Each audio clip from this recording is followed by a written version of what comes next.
good morning, our people. Good morning once again. We are so happy Tentacles that we just to talked have about, you guys. also known as stronghold of the colonial terrorists and bandits on Africa and in Nigeria in particular. First, you know how it went down. It was the transatlantic slave trade.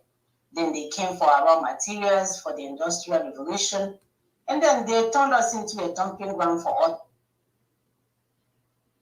All right, sorry, my people. I'm trying to rerun this thing. Everything is talking everywhere. Maybe the microphone is okay. I think I got this. All right, so we just rerunning today's show for those of our brothers and sisters that missed it, to sort of help us to share this information.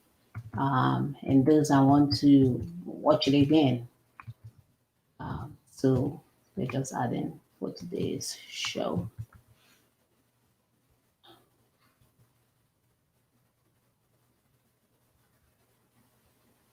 All right.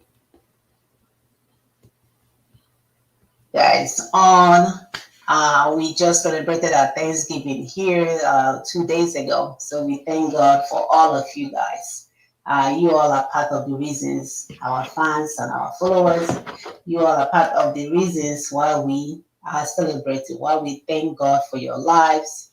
We thank God for keeping us here. We thank God for allowing us to continue this self-determination process. Like we always say on our show every time, this is the first time, this is the first time that we are actually doing something about our freedom. All along, we thought there was someone from Harvard, from Yale, from those speaking Queen's English. We thought they were somewhere working for our people. We did not know that they joined our captors to continue to, keep us under. So for the first time, common people are saying, we have to do something differently. We have to change the story. We have to get somewhere, if not for our sake, for the sake of our children. So we thank God for the sense of belonging, right? Patriotism about the place that we come from, about making sure that the right things are being done. And it's not just in this self-determination process, it's in every aspect of our lives, that we cannot be part of any evil going on, that we will be the truth sayer. I am the truth sayer where I work. When people want to know the truth, immediately they will say, oh, she's too direct. Oh, she's too this. When they want to hear the truth, I get a call. Somebody comes to my office. And I take pride in that, take very much pride in that. It wasn't easy, so don't think the process is easy. Initially, they will call you out, they will call you name, they will say you're agitated, you're this, you're that. They will use all words. Some of them you have never heard before. But if you stand in your truth, my sister April said, whether you go up or you come down, is constant. It does not change. It's sitting there looking at you. So being a truth teller, no wonder our name, the Daughters of Truth, will lead us. It will lead us far. It will lead us far. So we thank you for joining us. We thank God for your life. We thank God that is going to allow us to see the end of this year and ultimately the beginning of next year. So let me allow my sister to introduce herself before I take off. My name is Pulatif Saga. Thank you so much, viewers. Thank you, Sister Mona. We appreciate every one of you. And we say please share, like, subscribe, spread the good news. Everything, please share. And we appreciate you for all you have been doing. It's partnership. So my name is Dr. Ekwi Simon Okube. I live in Lexington, Kentucky. And this morning from here, I know it's afternoon or evening in some places. That's the beauty of the world that we're in. So we greet all of you, and then let's give you food for thought as we take up. It is not our culture to celebrate all sorts of wealth and riches, especially when we are not sure of the source. Rather, we celebrate excellence, knowledge, wisdom, enterprise, and hard work. So please, in this critical time in our freedom work from Egypt, be careful those you celebrate, because they might just be the agents sent to our land to ensure we never arrive our promised land. Thank you very much. Thank you. So before we start, let's share. Please help us to share. You know they are blocking our viewers. When we are done, we see that 500 people was watching as we are doing this. So please help us to share. Don't worry about the numbers. We just have to overcome. So that's what I'm doing right now. So let's take like about 30 seconds to share and alert others before we get started. And thank you as you share. Thank you as you share. We are going home. There's no two ways about it. The devil is in trouble because the mothers are here. The ones that give birth to all these children that are suffering all over the world, they're here to say no more. Enough is enough. We need to do better. We can do better. We are capable of doing better. We just need to do it. Like Nike would say, just do it. Just do it. We just need to do it. So help us to share. We have the YouTube version because some people don't like to be seen while they are watching as well. So if you want the YouTube version, you can actually log in. I'm going to put the link of the YouTube version in our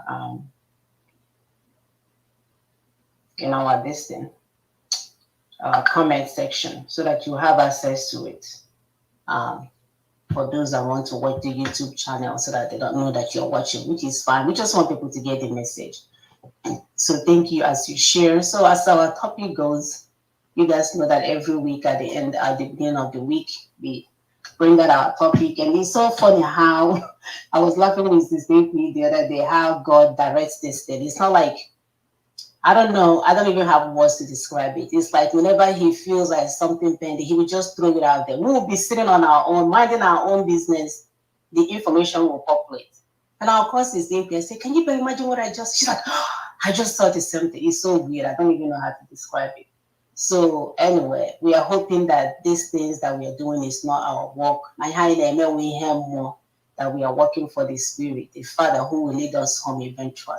So as our topic goes, target the head of the octopus and the tentacles will be destroyed. I don't know if we know the sea animal called octopus. It tends to have a lot of wings or tentacles, as it's called, that extend out so that it can be latching on things left, right, center. It's everywhere. And at the end of the day, it has this little center area that powers that whole species. There's a center there that powers everything that it does. So you can imagine trying to remove yourself from those tentacles as they catch on to you here and there. When you have targets, you have the ability to target that head.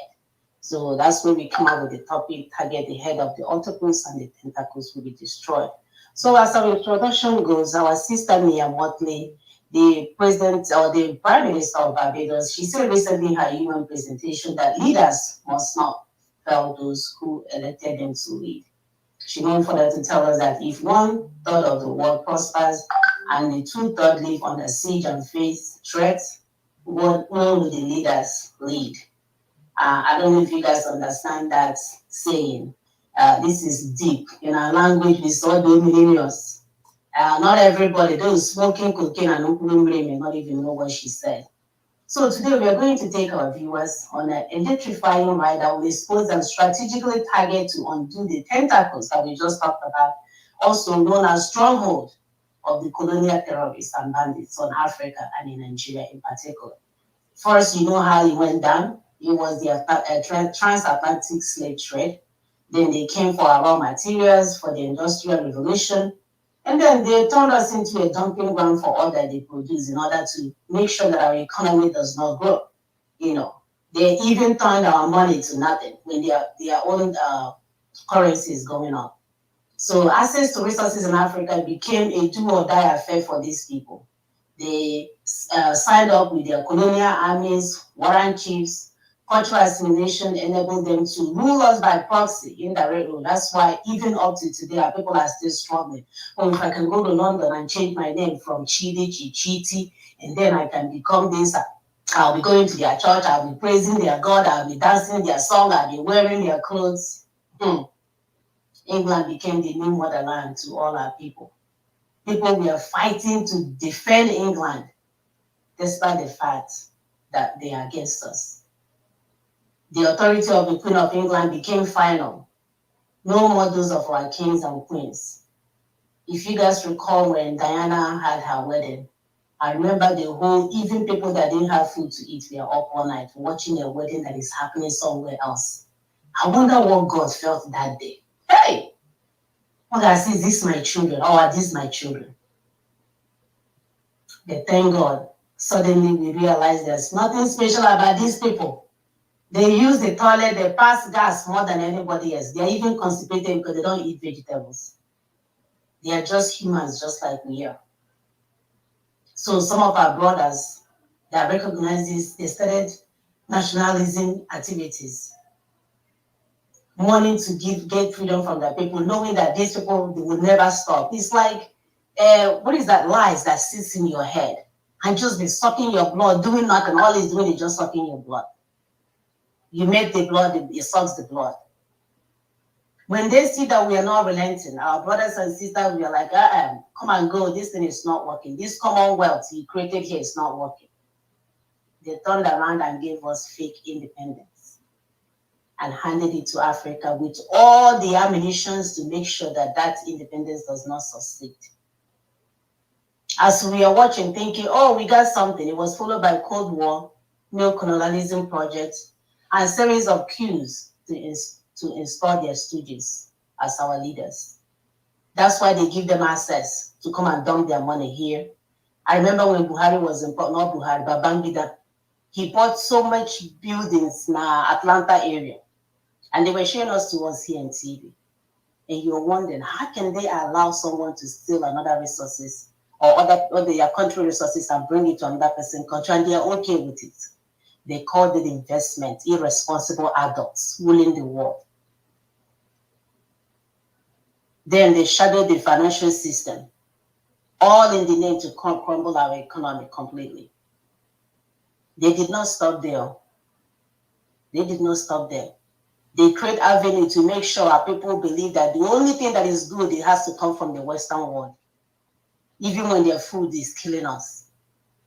Even when we know they are poisonous. Some of our people will drink their chocolate tea the first time. After he chugga like this, your stomach will blow that tear into pieces. Because they think they are eating westernized food, my brothers and sisters will go back to drink it again. It didn't end there. So we are saying today there's a new way of thinking. We have to change this. We have already ascertained that these people are not smarter than us. And it's no longer okay for us to be irresponsible adults, looking as if we are helpless. My sister April gave a good analogy. He said, for God to put us in that choice real estate, that's choice land, that you are the chosen people. We are the chosen people. He left other people where there is snow, there is tsunami and all kinds of stuff. He left us what here in America they will call choice property, choice real estate, where everything is in abundance, where you will eat mango and throw it out in the street and the mango will germinate. Oh, what a land. What a father. And what did we do? We make caricature of him as if he didn't do anything for us. We are busy being emotional, crying like women that are menstrual cramps with no medication. As if we have no help. And everywhere we go, even the world is telling us, you're the most intelligent, you're the most intelligent. They keep whispering in our ears. What are we hearing? We are the most fakest, and we know how to fake it. So today we are going to learn the new way of thinking as we partner with LNC-led NINAS. We know that NINA stands for the Nigerian Indigenous Nationalities Alliance for Self-Determination. The job has been done. This is the head of the Octopus that we are talking about.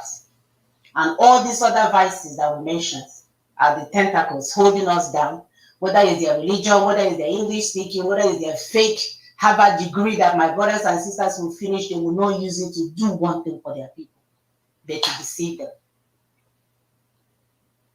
They left us in a pool of, what should I call it? Should I say in an ocean, not even pool, with no, so that you don't drown. And we don't even know how to swim. So today we are going to target the head of that octopus and fix this problem once and for all. So I'm going to play our first video. Sister, please go ahead while I pull up that video. Thank you so much, my sister. Thank you, our viewers. Yes, we have work to do. The job is for us, not for anybody else. We plead out to our brothers. Somebody just sent me a video, and you can see I'm just down. They did it before when they made us to start fighting ourselves and killing ourselves. Our people have become that thing that we're trying to fight. Now we cut heads, use it to do barbecue. Please, please. We plead with you. We know you are aggrieved. We know you want freedom. We want to. That's what we're doing. We're not even playing. But we beg you, please, please. Let's not kill ourselves. Let's not kill each other. Let's not become that thing we're trying to fight. Please. I don't even know how to plead with you. I don't want to start crying. I know what they did. We know. And we have come to undo that thing that they did. That's why we say the octopus head. We want to hit the head of the octopus. Your brothers and sisters you're killing, cutting their heads off, they're just the tentacles. They're just result of what the enemy has done. And we plead with you, please, as mothers of the land, as daughters of the land, biko nune mezina, biko nunu, biko nunu.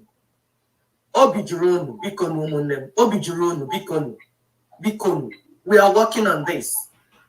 Take time to see what LNC, Ninas, what we have put in place, the proposition, so you understand it so that you come. And anything, even if you do something, you do it in line of where we're going, so that we will not become what we are fighting. Because the danger of becoming what we are fighting is that when we are done fighting the external enemies, we start killing ourselves. That's the danger. And that's what we say. Please, please, we need to be coordinated in our actions against the enemy. Please, I beg you. Please, Sister Mona. This is our sister Mia Motley, Prime Minister of Barbados. Failure to provide the critical finance and that of loss and damage is measured, my friends, in lives and livelihoods in our communities. This is immoral and it is unjust.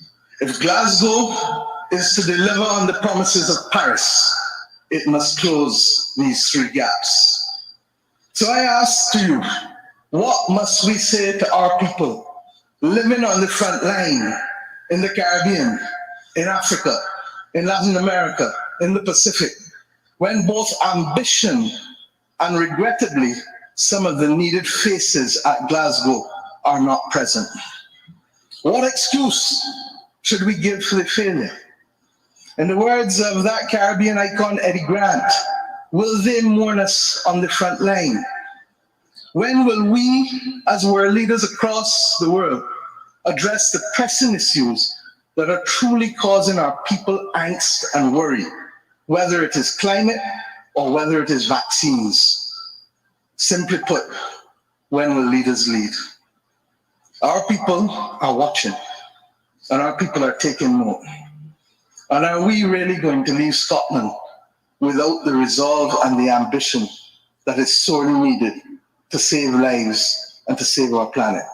How many more voices and how many more pictures of people must we see on these screens without being able to move? Or are we so blinded and hardened that we can no longer appreciate the cries of humanity?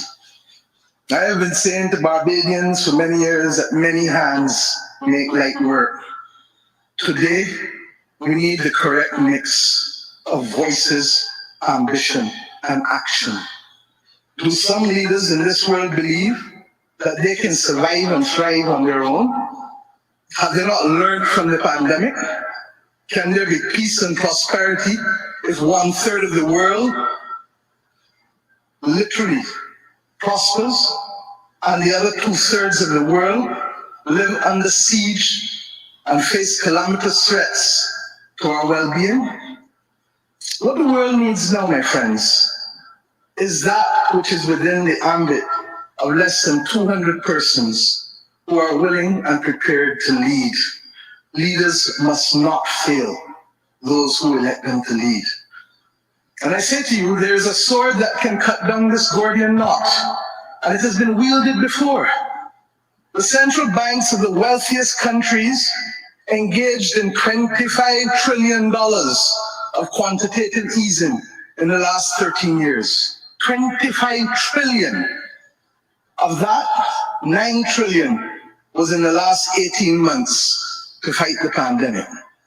Had we used that 25 trillion to purchase bonds, to finance the energy transition, or the transition of how we eat, or how we move ourselves in transport, we would now today be reaching that 1.5 degrees limit that is so vital to us. I say to you today in Glasgow, that an annual increase in the SDRs of $500 billion a year for 20 years, put in a trust to finance the transition, is the real gap, Secretary General, that we need to close, not the 50 billion being proposed for adaptation. And if 500 billion sounds big to you, guess what?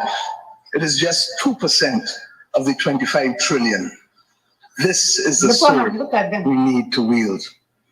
Our excitement 1 hour into this event is far less than it was 6 months ago, leading up to this event. Can we, with those voices and these speeches from Sir David and others, find it within ourselves to get the resolve to bring Glasgow back on track? Or do we leave today believing that it was a failure before it starts?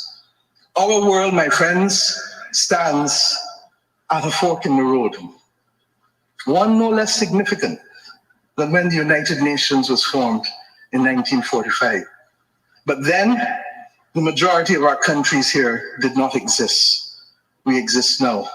The difference is we want to exist 100 years from now. And if our existence is to mean anything, then we must act in the interest of all of our people who are dependent on us. And if we don't, we will allow the path of greed and selfishness to sow the seeds of our common destruction. The leaders of today, not 2030, not 2050, must make this choice. All right, we have this video on our Facebook page. You can watch in its entirety. You've heard our sister, and when we talk about our mothers, this is what we are talking about.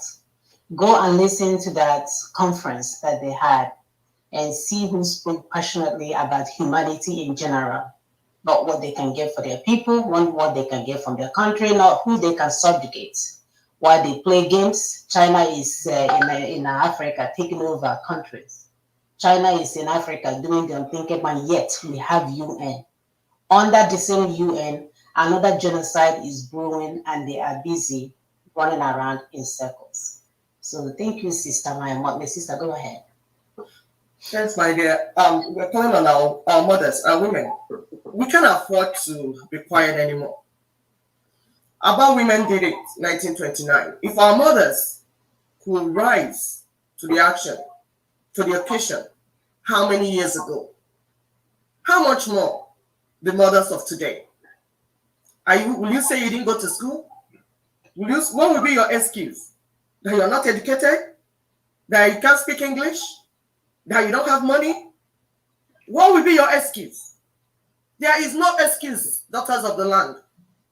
Whether you're from Middle Belt, you're from Southeast, South, Southwest, Yoruba land, Africa, and in the world, anywhere you are, and you are a woman, especially if you have ever entered the labor room to bring out a child into this world, we challenge you this day. Arise and save humanity.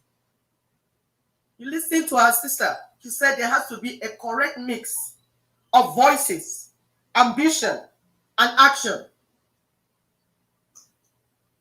You can't do talking alone. You can't have ambition and passion alone. You can't take action alone.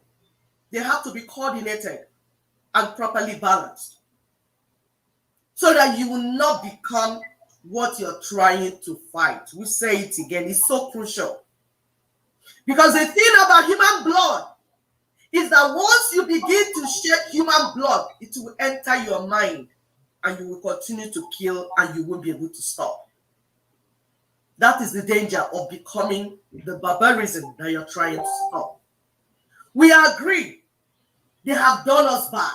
They have done evil in our land and everywhere. Because you know what? What they're doing to us is boomeranging to their children. So don't think that we're alone. It's spreading. That's why the world is in chaos. But we cannot afford to become what we are fighting. That's what we're saying. Please join us so that there will be a correct mix of action, ambition, and voices. It is important. Thank you. Please place it somewhere. Listen to this, our brother, very attentively, please.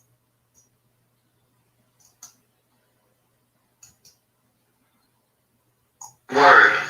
Right? If you are a man, you keep your word.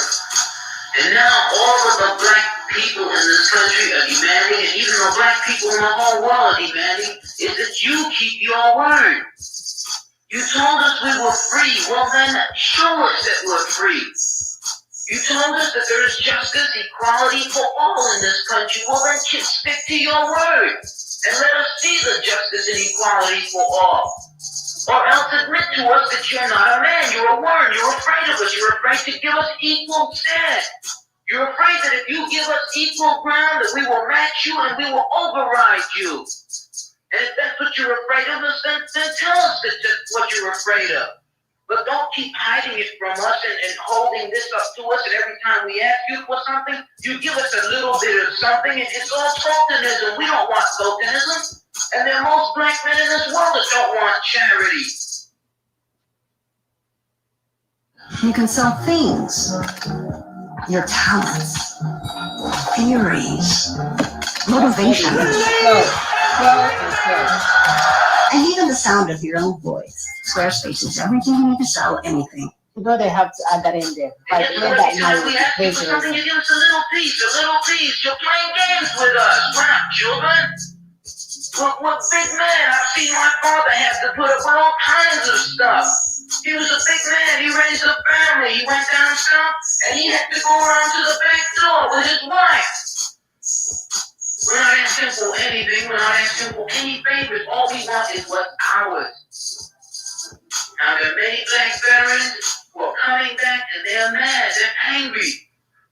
Do you think that they're going to sit down through this? Our fathers didn't have the knowledge that we had. They sat through it. But there are other black youth that are not going to sit through it. We know about Che. We know about Cannon. We've read the books of our revolution. We've listened to Mao and his quotations. We know where we stand. We're not going to sit for it. We're asking it. If we ask and we don't get, we're prepared to stand up and take it. If I ask a man, I tell a man I am hungry. I tell him I am cold. And I ask him to do something about my condition. And this man holds a loaf of bread right in front of me so I can see it. And I keep asking him, I'm begging him to please give me a slice of a loaf of bread. I am hungry. Then it is known by every psychologist that the next step in the progression is I am going to knock him upside the head and take the bread from him. I'm not going to starve to death. All we're asking, no one wants to see blood. No one likes the smell of blood. No one wants war. Anyone who's been in war doesn't want war.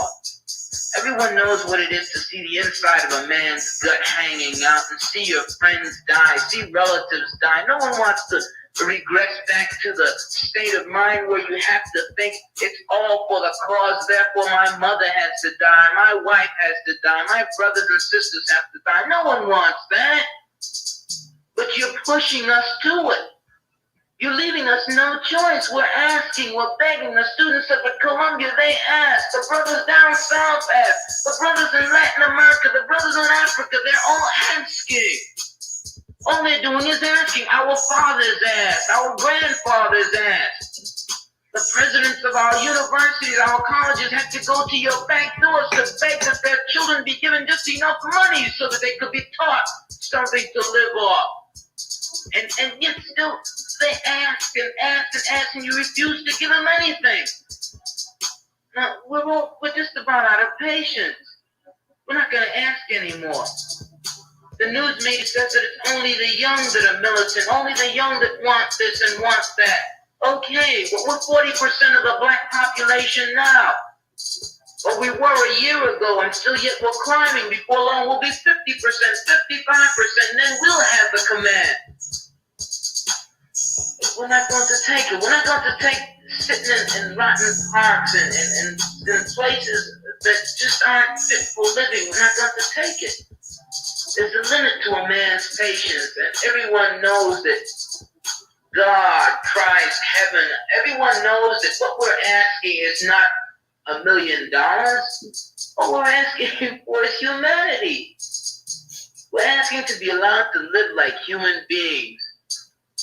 And God, you tell us that this is too much to ask.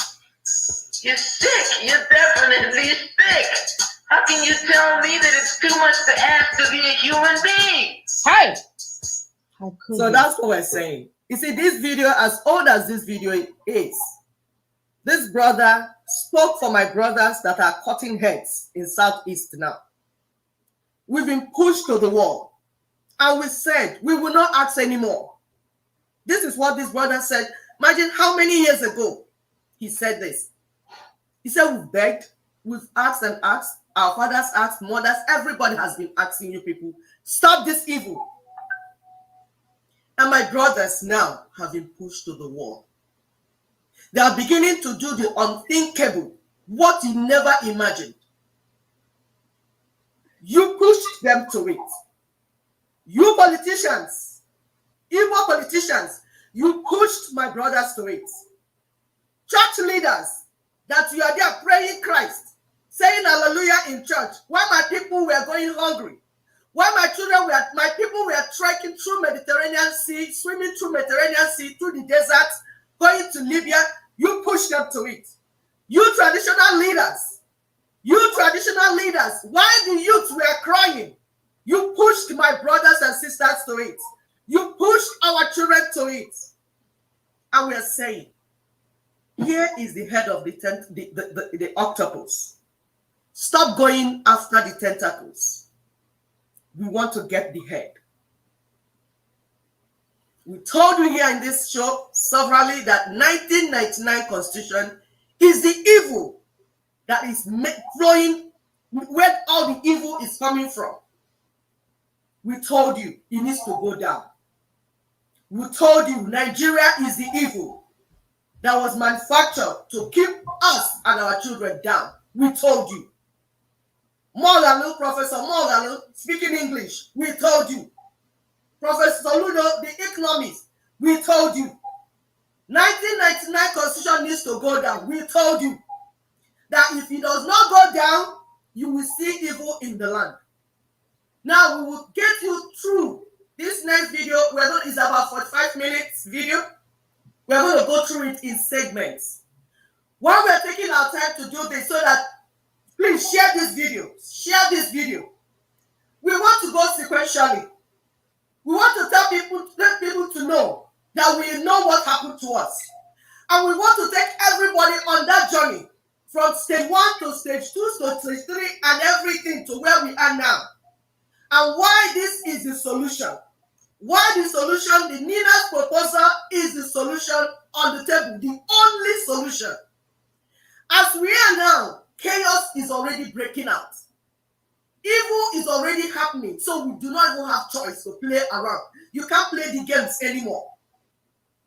The 1999 Constitution, the exclusive list, the 68 items in the exclusive list of 1999 Constitution will not allow our people to go forward. And you cannot spend another 100 years trying to correct each one, amending each. You can't do that. Where we are now is emergency. We are in emergency situation. It is where we are not supposed to be. So what you need to do is to bring down that constitution immediately so that we begin the transition.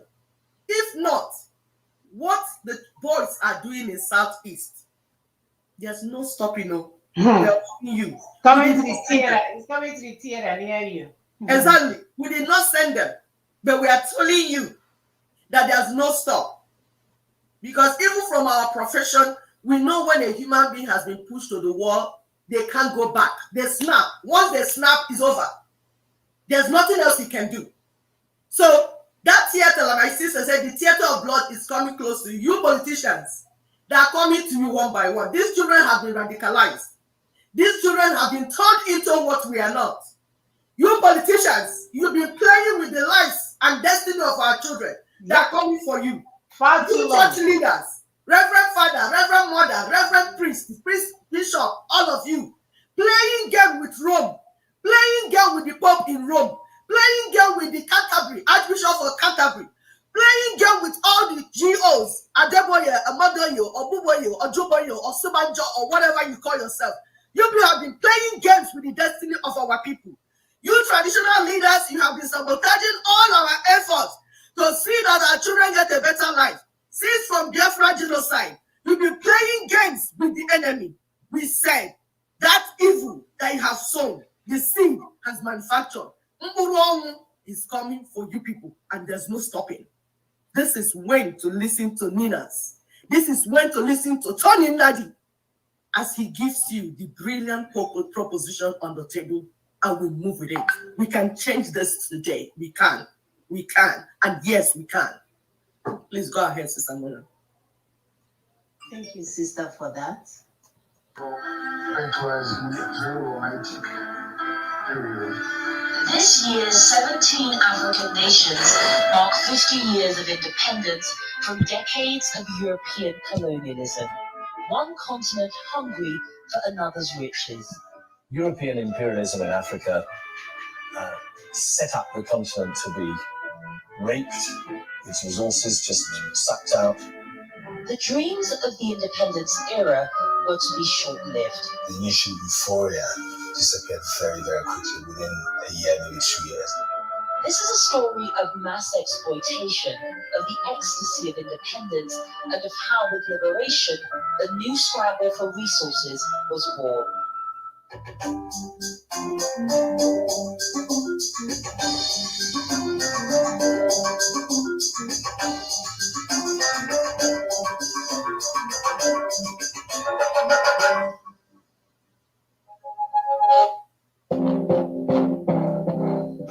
Live streaming can be tricky, and sometimes trying to find the right software to make your streams look really professional can be a real chore. Oh my goodness. The thing I like about StreamYard is that the user interface is really simple to understand. See? Whether in bustling cities or remote villages, the 1880s and 90s were years of terrifying upheaval in Africa. People were killed. Villages were destroyed. Political systems were completely destroyed. Leaders were arrested, put in jail. Fleet upon fleet of foreign soldiers armed with new weaponry and a sense of entitlement descended as if overnight. That was traumatizing. This was the face of their European trading partners people had rarely seen. United in their cause, but divided in their efforts, armed resistance failed. In the space of just 20 years, 90% of Africa was brought under European occupation. Europe had captured a continent. Gunboat diplomacy. In many instances, the British did not actually have to go to war. Just the threats of war, the fact that there were all these big, powerful guns, was enough to force the local chiefs to sign a treaty. All this because of massive sea changes, not in Africa itself, but in Europe, which was in the throes of the Industrial Revolution. The advent of the machine was transforming the continent into the workshop of the world, a workshop in need of raw materials. Palm and peanut oil would literally grease the engines of the revolution. Modern transportation would need rubber for tires, and Europe's prosperous middle classes now demanded luxuries from overseas. This was the dawn of industrial-scale production, modern capitalist economies, and mass international trade. Thanks to a generation of explorers and traders, the great powers knew what riches lay in Africa. Britain and France already controlled most of the continent's ports. Africa had diamonds, had gold, had coal, it had lots of things. It had cocoa. It had lots of things that Europe needed.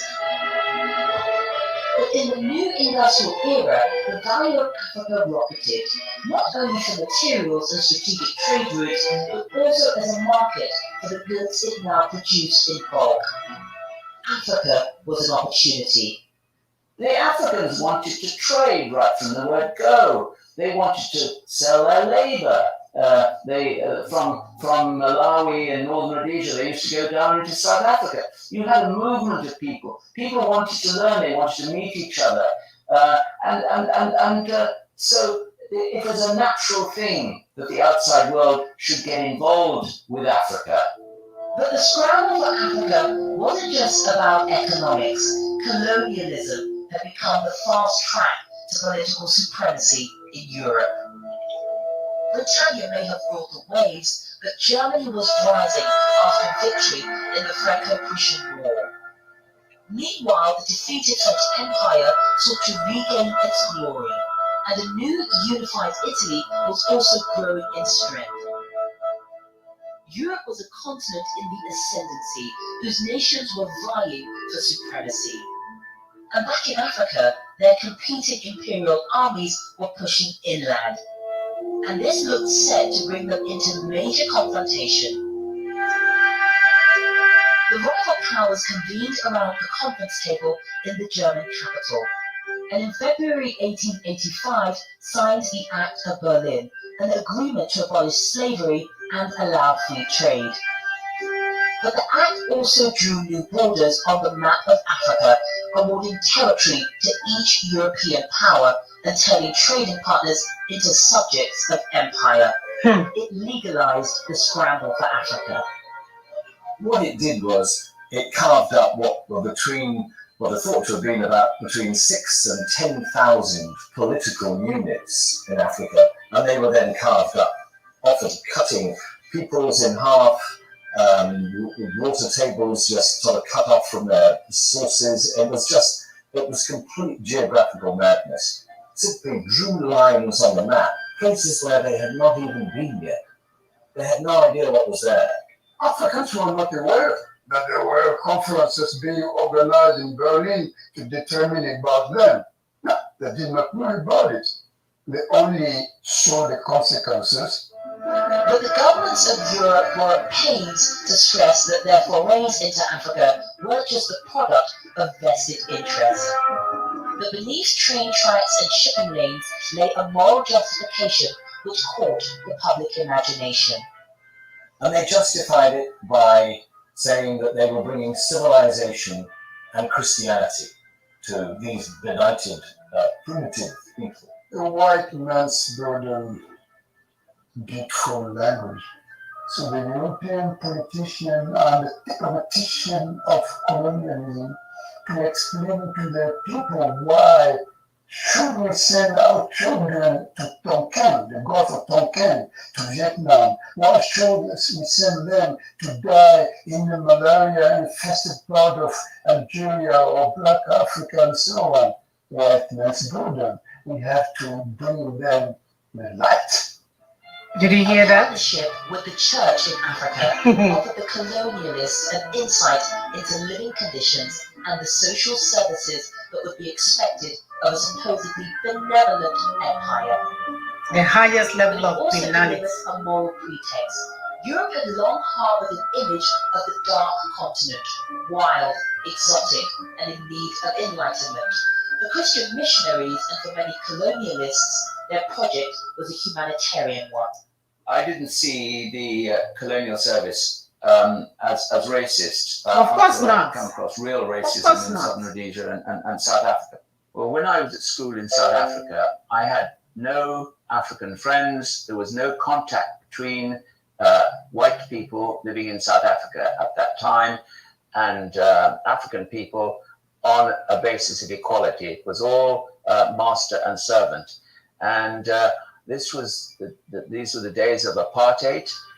I just could not accept the idea that every white man was superior to every black man. I knew that this was just nonsense. You cannot dominate the people without giving him a sense of inferiority. Racism is part of the colonial system. White supremacy wasn't exercised, wasn't practiced in all the colonies. As far as I was concerned, being able to get into the colonial service was exactly what I wanted, because I thought and I knew that the British government had the right idea towards Africa and Africans, and I wanted to have a normal relationship because I loved Africa. Black men and white men were not equal. Even if they were all citizens, there was a limit.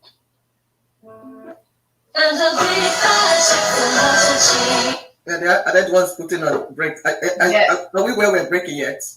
Let's go ahead, my dear. They're the one putting up break. Now, if you watch what this guy is saying, white people are here living in Africa, South Africa, but they could not interact with the black people. The relationship was master and slave. Does that not strike a chord in your brain when you think about Fulanis and the Hausas and the Nigerians? Is the relationship between the Fulanis and their Fulani elites, the caliphate, and the people of Nigeria, is it not master-slave relationship? Have you seen what we are telling you, that the master plan of what is happening in our land is from the same source. The same source. It's the same thing being played out. So people that are going to kill this, kill that, Africans, stop. Pay attention. Think deep so that you understand what the problem is, and then it's easier for you to appreciate the solution. You can listen. Raw materials from Africa. We go, they will steal it. Not that they're buying it. The way they stole slaves. They were stealing human beings, brains, the best of us. Stealing them. Like the white man said, we were ready to export services at the right price. But no, these greedy ones want to steal the human brain, human capital, resources, everything they want to steal. These people are thieves, criminals. That's what they have been doing. And when they finish, they start bringing back and dumping in our land whatever they produced, making our local industries not to ever arise, dwarfing all of that. They use forced labor. Any development you see in Africa, it is to help the European project, not to help the Africans. They will build railroads from the place they are mining the raw material to Europe, not for integration of the Africans. Like in Nigeria, the road network in Nigeria is not to connect Nigerians. It's not to connect north to the south. No. They wanted us to be far away. So that if you are in Benue or southern Kaduna, you would think that there's somebody that in Enugu is far away from you because you are in north and she is in south. Meanwhile, you are closer. But the road network was built in such a way that it will go round. That before you move from southern Kaduna to go to Enugu, it will take you hours. Now supporting the lie they told that you are in the north and this person is in the south. You see this picture now you're looking at? This is how they divided us. People that have never been to Africa, they never came to Africa. They put African map on the table and use ruler. This thing you're seeing here is ruler. Use ruler to divide them. So that when you have Igbo people, some will be here, some will be there. Now you mix somebody that, because in nation building, core values matter. Of course. If my value is this, I want to relate with somebody that has the same value system so that we can move forward. But with this type of division, it is called divide and conquer. They do not want to divide you in a way that you can work together and produce development. They want to divide you, and they divided us in a way that we will never agree. So those are saying they want united Africa. How do you unite kerosene and water? For you to have unity, you must sort the things out. Even dustbin, even trash. We have recycled trash. We have vegetable trash. We have nylon paper, nylon bags. You have to sort this trash out before you begin to put them to use. Not talk of human beings that have their own kingdoms, nations existing. If you want them to work together, they have to follow a particular natural pattern, not by putting ruler on the table and dividing them. This one is Ghana, this one is Nigeria, this one is Ivory Coast, this one is this. That is the enemy doing it. And we're here to correct what the enemy has done. Please go ahead, Sister Mona. Sister Pui, did you notice something else that they used during these colonial times? Church. Exactly. Church. They came to rescue Africans from barbarism. Yes. They came to bring them light. And they will get grown men and sit them down like little children while they sit on a table. Using all these subtle things that you're doing is enough to bring someone that when you get a grown man, especially our men that tend to stand up in every activity, now you sit them down as a child. On the floor. Like children. While you sit as children. My dear, and then they use their church partners to even propagate, because that's what we're telling you guys. The same thing is going on over and over again. The master and slave relationship, the same church that they've been using. Remember when they were in our land, we thought they were there to teach us about God, but most of the time their hands are in our private pants. They were touching private areas. They weren't teaching anything. Before you know it, our little boys are practicing homosexualism. Before you know it, they are doing gangsterism. Nothing these people brought to us was meant for good. And the more churches they build, the more evil expands in our land. Now, do you notice something, Sister Mona, that it's really not just church, it's religion as a whole? Because why Britain and the West were using Christianity, Arabs were using Islam, and they were coming from northern part of Nigeria. Because before Fulanis came with their Islam, the Hausas were already practicing Islam. People in Kwara were practicing Islam. Even people in Yoruba land, they were practicing Islam. But the type of Islam they practice is not the type of the corrupt one the Fulanis are coming with. Just like in the south, we knew God, we are worshiping God.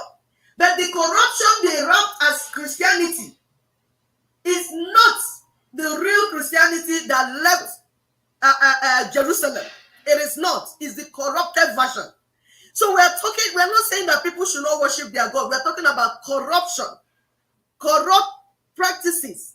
People will wrap up something, corrupt it, and say it's religion. From the north, when the Fulanis got to Hausas, they told them they wanted to give them the good type of Islam, that their kings were corrupted. So they want to introduce better type of Islam to them, and killed all their people in the name of giving them better Islam. This is as far back as 1804. These are lies. So they killed the people in the name of introducing better Islam to them, and brought this terrorism in the name of Islam to them. The same way they came from the south, the same criminals coming from the south, because we told you that there are two criminal gangs, one coming from the north and one coming from the south, and they united and made Nigeria one. The amalgamation of Nigeria is criminality. It was not done in the interest of Nigerians. Never. It was done to enhance the stealing of the resources within that geographical space. So those that are saying we want to go for election, elect what? Or what? Can't you hear what we're saying? There is criminality going on and it needs to be corrected first before you can do any other thing further. Why are you not listening? Well, whether you listen or you don't, the boys that are no more listening like you are coming. We can't stop them because they have crossed the Rubicon. We cannot stop them. The only thing that can stop them is correcting this mess called One Nigeria. That's the only thing that can stop them. And you know what? They said before, because when somebody is doing something and you're listening, they said that when they start, that they will start from our land. They said it.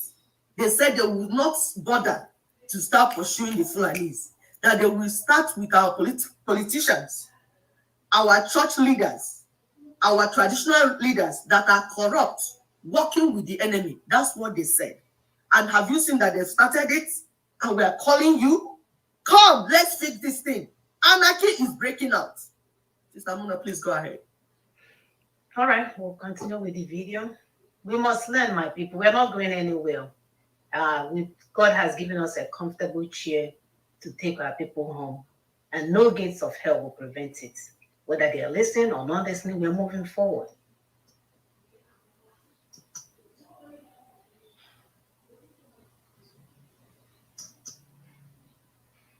Etched on a map at Berlin were now drawn on the ground.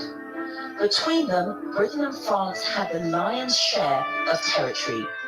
Among Britain's colonies were key ports in Egypt, the Gold Coast, now Ghana, and Nigeria, and settler colonies in Zimbabwe and South Africa. Excluding Libya, France controlled the rest of Arabic-speaking North Africa, as well as large federations in West and Central Africa. Belgium had taken the vast Congo. Colonies taken by Spain, Italy, Portugal, and Germany were relatively few, and only Ethiopia and Liberia remained autonomous. Well, it's difficult to explain how people who made so much money in the slave trade, the bourgeois ports of England or France and so on, for hundreds of years they invested in it, suddenly found that it's what we are doing is despicable. Something happened. We only can explain that because the imperatives have changed. They wanted now to have access to the resources. The 19th century abolition of slavery in Africa failed to bring freedom.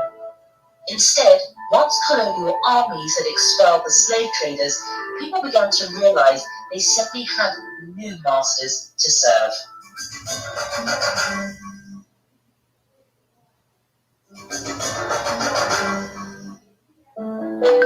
Gold and diamonds, cocoa, ivory, rubber and cotton.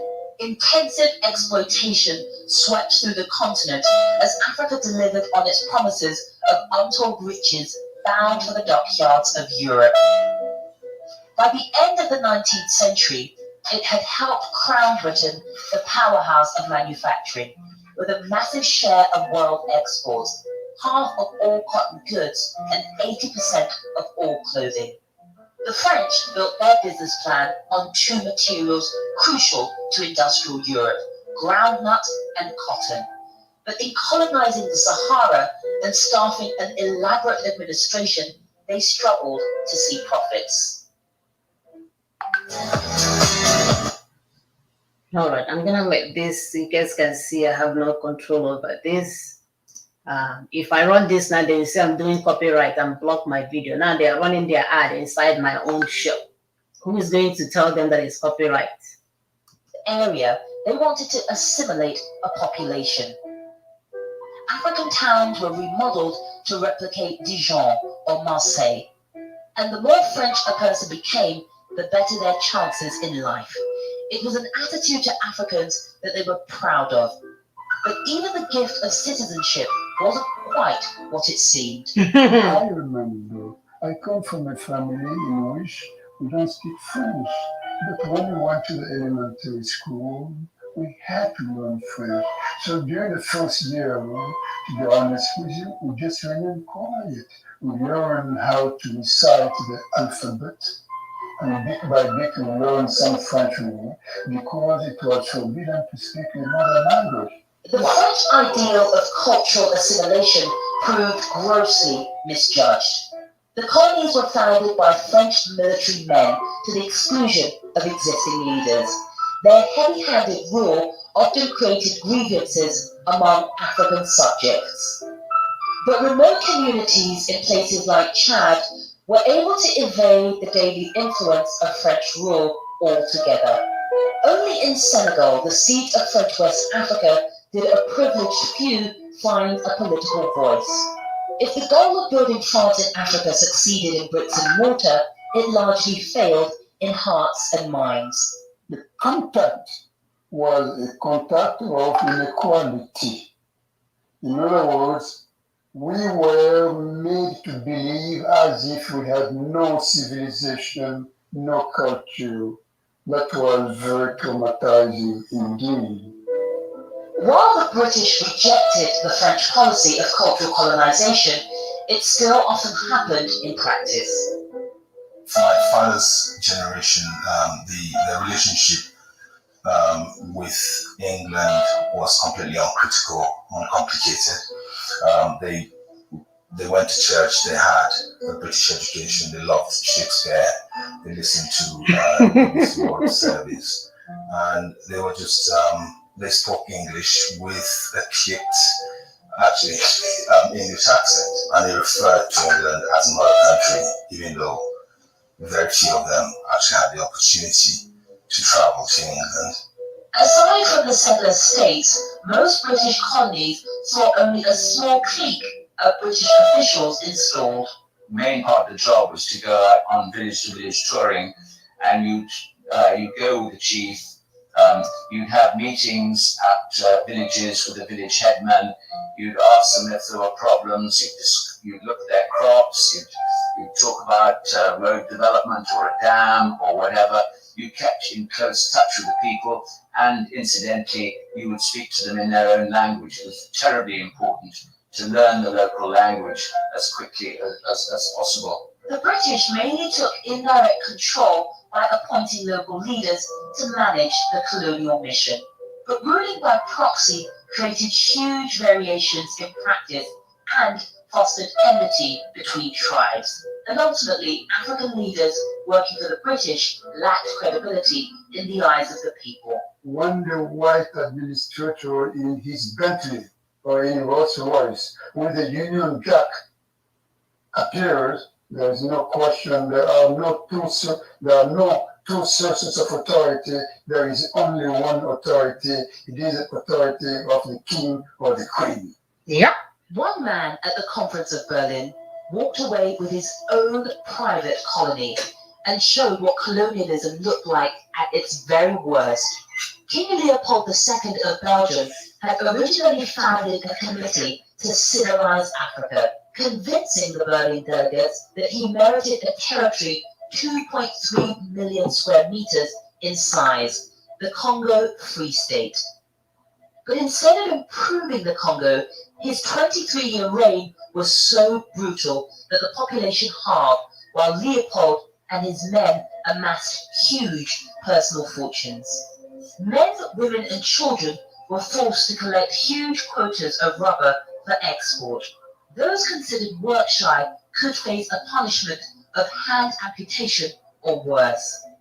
Dunlop's invention of the pneumatic tire in 1888 increased the price of rubber, the profits of Leopold, and the misery inflicted by his men.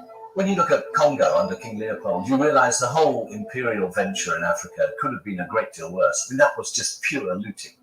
And Africans who didn't allow themselves to be enslaved were just killed. By 1903, reports of atrocities compiled by Christian missionaries and British envoys reached the world press. Leopold was exposed, but it took another 5 years for the Belgian government to finally repossess the Congo from Leopold amidst a state cover-up. The British, the French, Business the Germans, partners. before 1918, of course, the Belgians used taxation, they used forced labor for the enterprises, it was the same practice almost. From the point of view of the African, there was a unity in the colonial system. The imposition of European rule was at best a bittersweet encounter.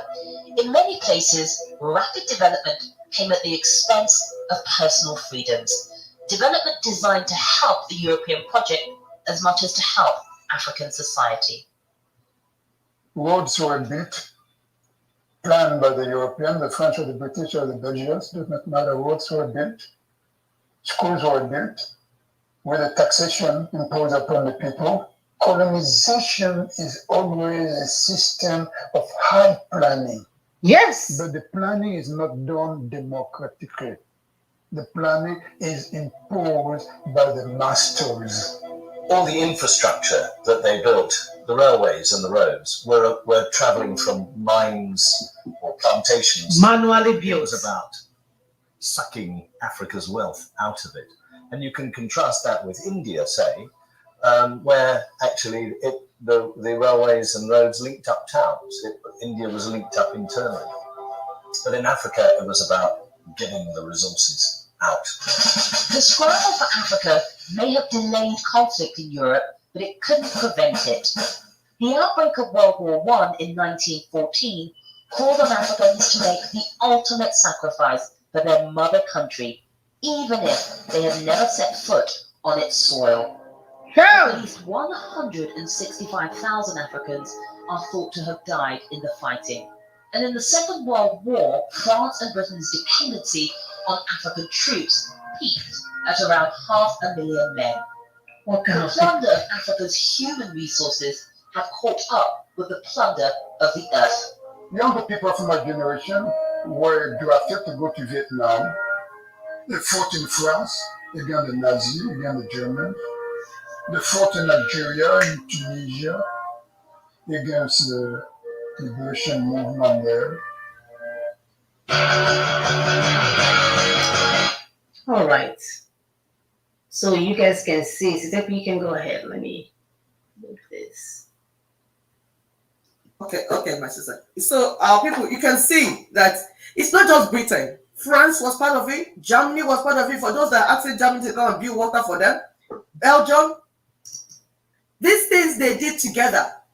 You listen, said there was unity among the colonial masters. Their strategy was not democratic. They came to conquer. There's no democracy in somebody coming to conquer you and kill you and take your resources. What is democracy in it? And this is why LNC, Ninas, is telling our people that war and conflict is not the way forward. Because each time there's war and conflict in our land, the enemies will have opportunity to steal our resources. And usually they organize these wars and conflicts where there are resources in the land. So that while we are busy fighting one another, they are busy stealing from us. The indigenous peoples must understand that war is not in the interest of them, but or their freedom. But war in Africa, every war in Africa is in the interest of the colonizers, both internal colonizers and external colonizers. Go ahead, Sister Mona. Are you ready? Yeah. So I will pull up the next video.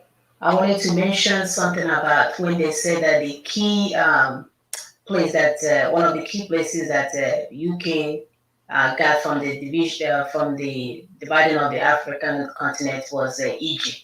So listen attentively. There's something that later happened that actually came out from that Egypt to sort of help them solidify the destruction of the so-called fake independence that they offered to us. So I will continue with the video.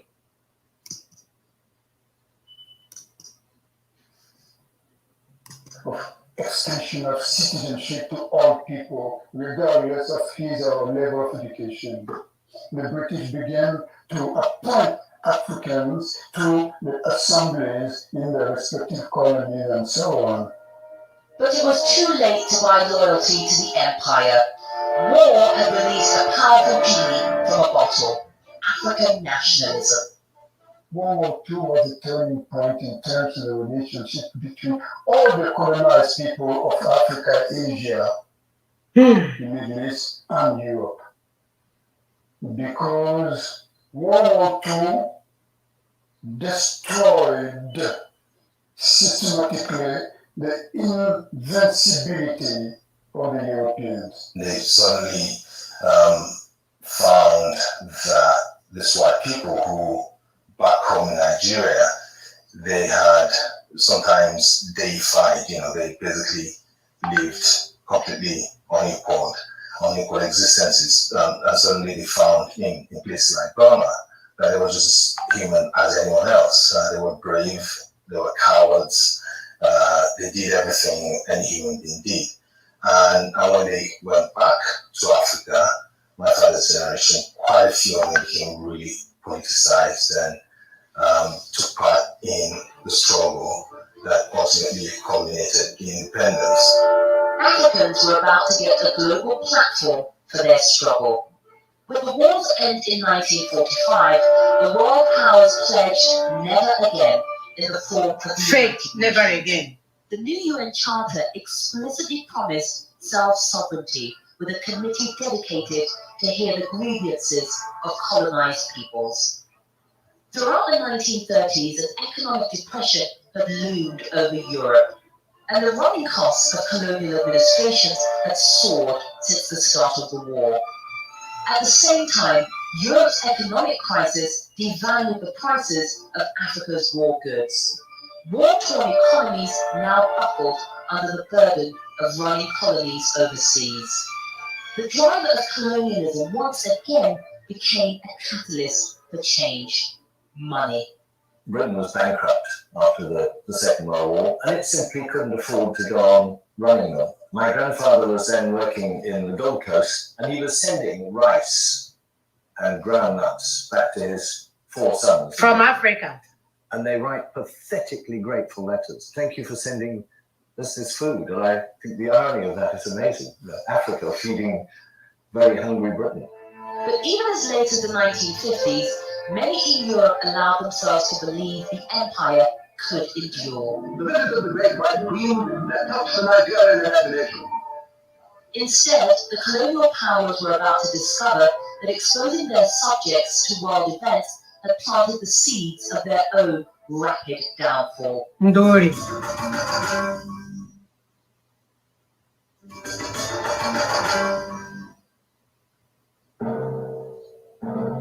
The European, being in the position of power, had one yardstick.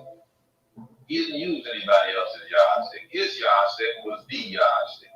But what has happened, and most Europeans don't realize it, time has changed.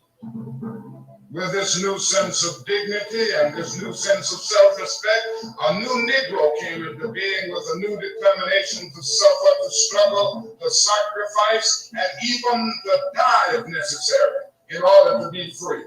And as the people in Africa and Asia get some power of their own, they get a mind of their own. The European yardstick now isn't necessarily the yardstick. The Negro came to feel that he was somebody.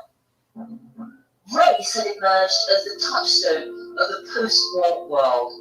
By the 1950s, colonial rule had produced an elite of African nationalist intellectuals, and behind them, large, urbanized, and literate working classes.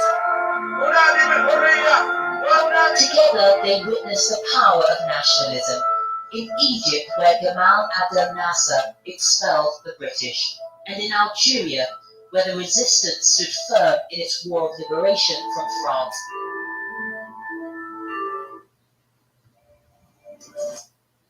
All right, here they go again with their commercial. Sister, go ahead.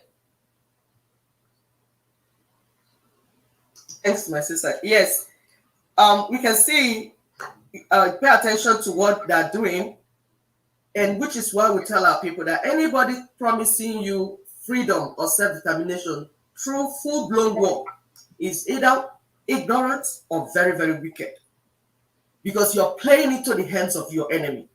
However, the slow Fulani Caliphate Britain political process is not the way forward either, because that one is like eating with the devil. You say you want to use long spoon to eat with the devil.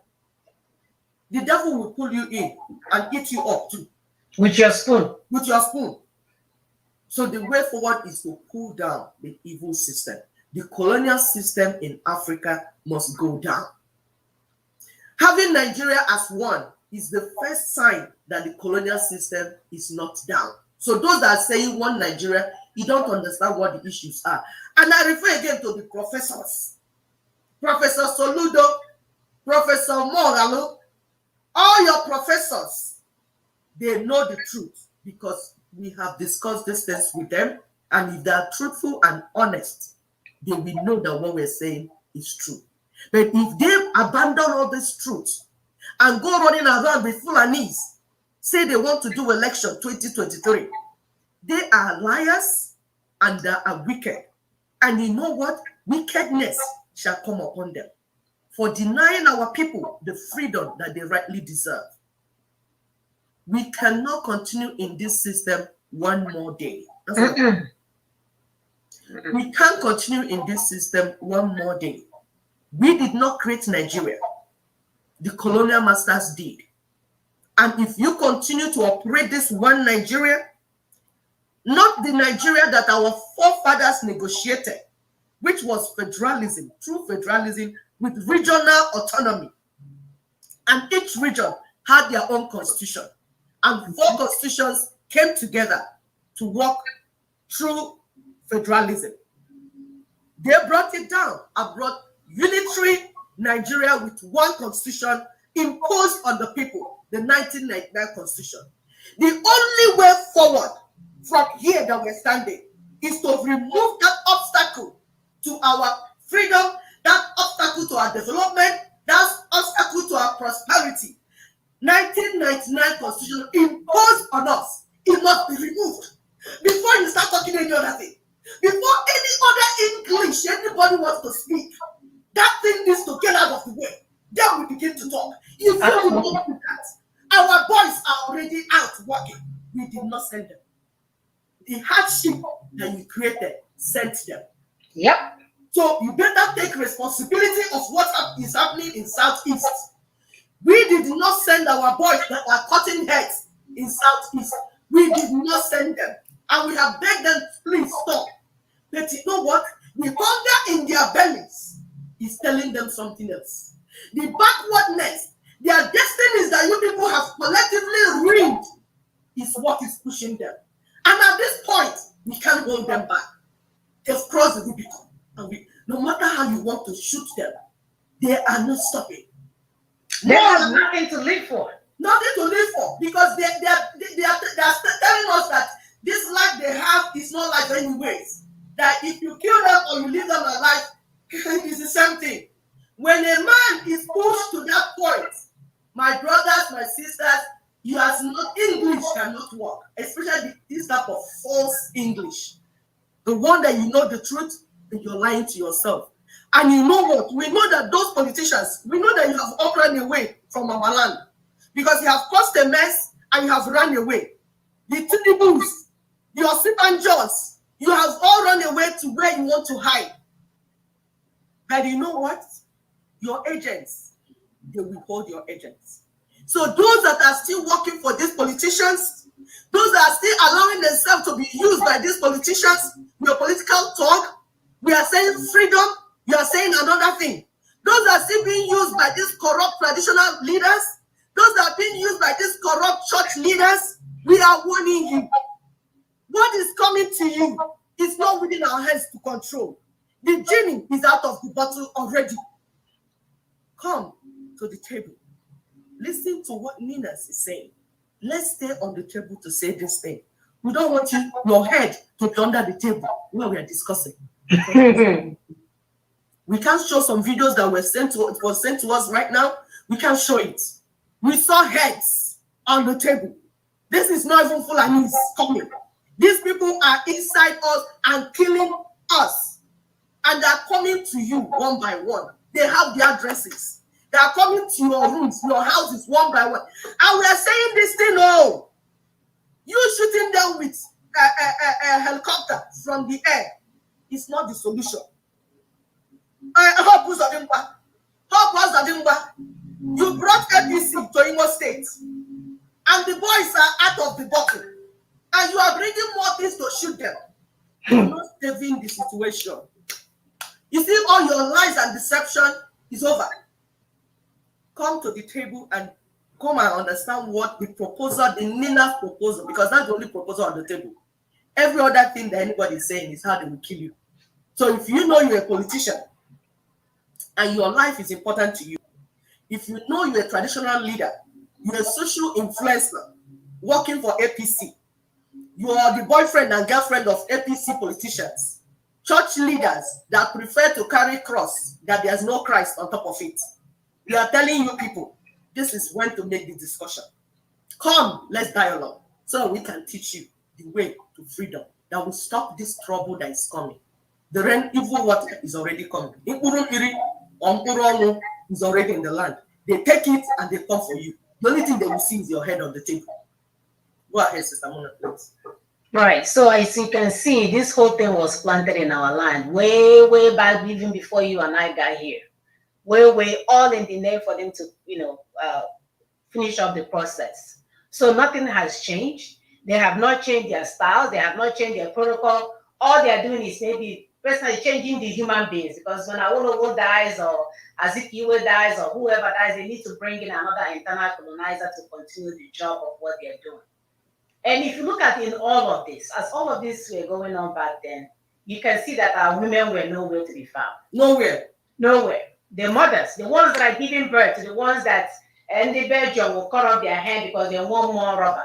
The ones that are being traded to the Western world to start building railroad and what's not, and revolutionary buildings, they were nowhere to be found, our mothers. Because they could not speak English. They could not speak English. Whenever they want to send someone to oversee, they will choose a boy. And when they go in there, the same thing is happening. They will corrupt their mind. They will suffer from Stockholm syndrome. They will be speaking for the colonial masters. All their interest is to defend their motherland, that motherland. The British land. Confuse you with our land. Not our land. You can see for years, nobody was speaking for us. Nobody. Even when they answer Munachi Ojukwu, they were there doing their own thing. The Munachi Ojukwu that is married to Isa Muhammad and married to Smith Brown, my dear. And they will meet them together. They will tell us, we are going to school to assimilate and all these things. When they go there, our brothers will again, everywhere, especially these Igbo people, everywhere they go, they will absorb this Stockholm syndrome. Yes. You say, I went to school with them, you don't tell me what to do. But every time, even during the 9/11, when people are being killed, they will thank their Allah, quick, including you. Nobody will come for your rescue. No. And we're saying as, look very well. Look, shine your eyes, as our mother, shine your eyes well. There is something that is, what is the language I'm trying to use? Common denominator in all of this. Yes. The same thing, nothing has changed. No. And that's why we're taking time, because we have posted this video. Actually, somebody was asking about this video. This video has been on our thing for almost 2 weeks. Nobody watched it. That's why we say we need to watch it with you guys, for you guys to understand that the same religion, the same stooges, the same fakeness, the same also get guy London and I'll change your name and start answering them, also get marry a white guy, whatever it is, the same people is still at work and nothing has changed. Nothing at all has changed. So if we begin to understand this, and now we recognize that the tentacles that is holding us down only has one head. One head on all of them. There's only one head in that 20 or 1 million arms that is extended towards us. That if we target that octopus, we can end this madness today. And thank God they are giving us the information. If not for that, I'll give them that credit. They will deal with us and they will show us how they dealt with us. But my brothers and sisters will never stop to watch. They will never stop to understand. Even our brothers that are singing freedom songs for years, They will be singing freedom song. My brothers will be dancing the song when your brothers are sending you signals for you to understand what is happening to you. When we miss the mark, we miss the mark. So we are asking people to arise, your consciousness, your inner consciousness, arise, wake up. Our land is calling us, our ancestors are hoping, these people acting like they are foreigners. We need to rise up. We need to be smarter than our enemies. We need to be 10 million steps ahead. Because like even our fathers during the war, they recognize that they, if he said, Hana like this, the whole Ebanalo war will come down. Because for years we thought that they didn't use restroom. Deceived us. So we saw, we've seen, we know what they can do and what they can do, and we know what we can do. So what are you doing with that information? All right, let's continue with the video.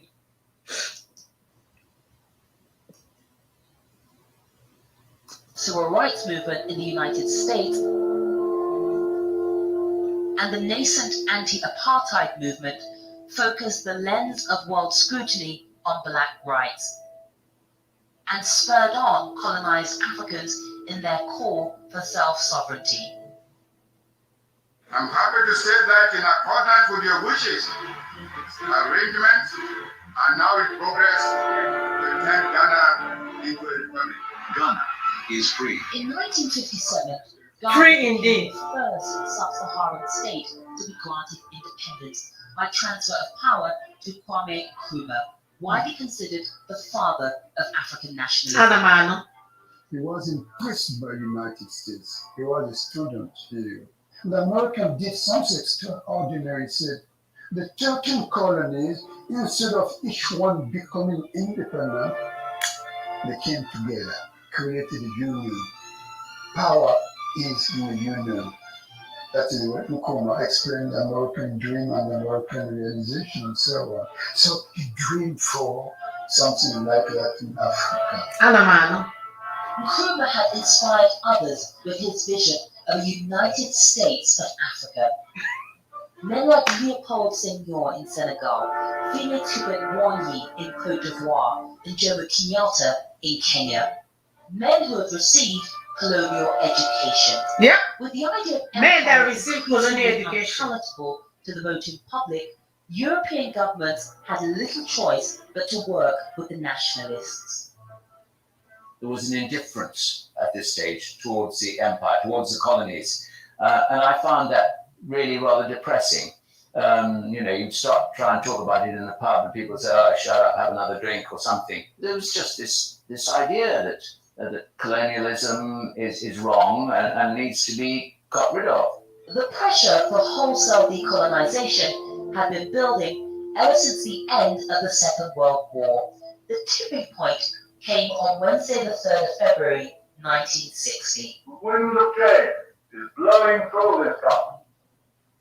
Whether we like it or not, this growth of national consciousness is a political step. British Prime Minister Harold Macmillan delivered a warning shot to the whites of apartheid South Africa and a death blow to the colonial venture across the continent. Fake. That signaled, to my mind, the idea that Britain disapproved and the world disapproved of apartheid. Saying something in the open and doing racism something of else in the apartheid. back. But it didn't necessarily mean that we were giving up on our role in Africa. I didn't think so. In fact, within 10 months of the Wind of Change speech, Britain had surrendered 2 key African territories, France 14. The rate of decolonization when it arrived was breathtaking. Many were freed without bloodshed. 1960 was hailed the Year of Africa. Welcome to Making Dough with Rakuten.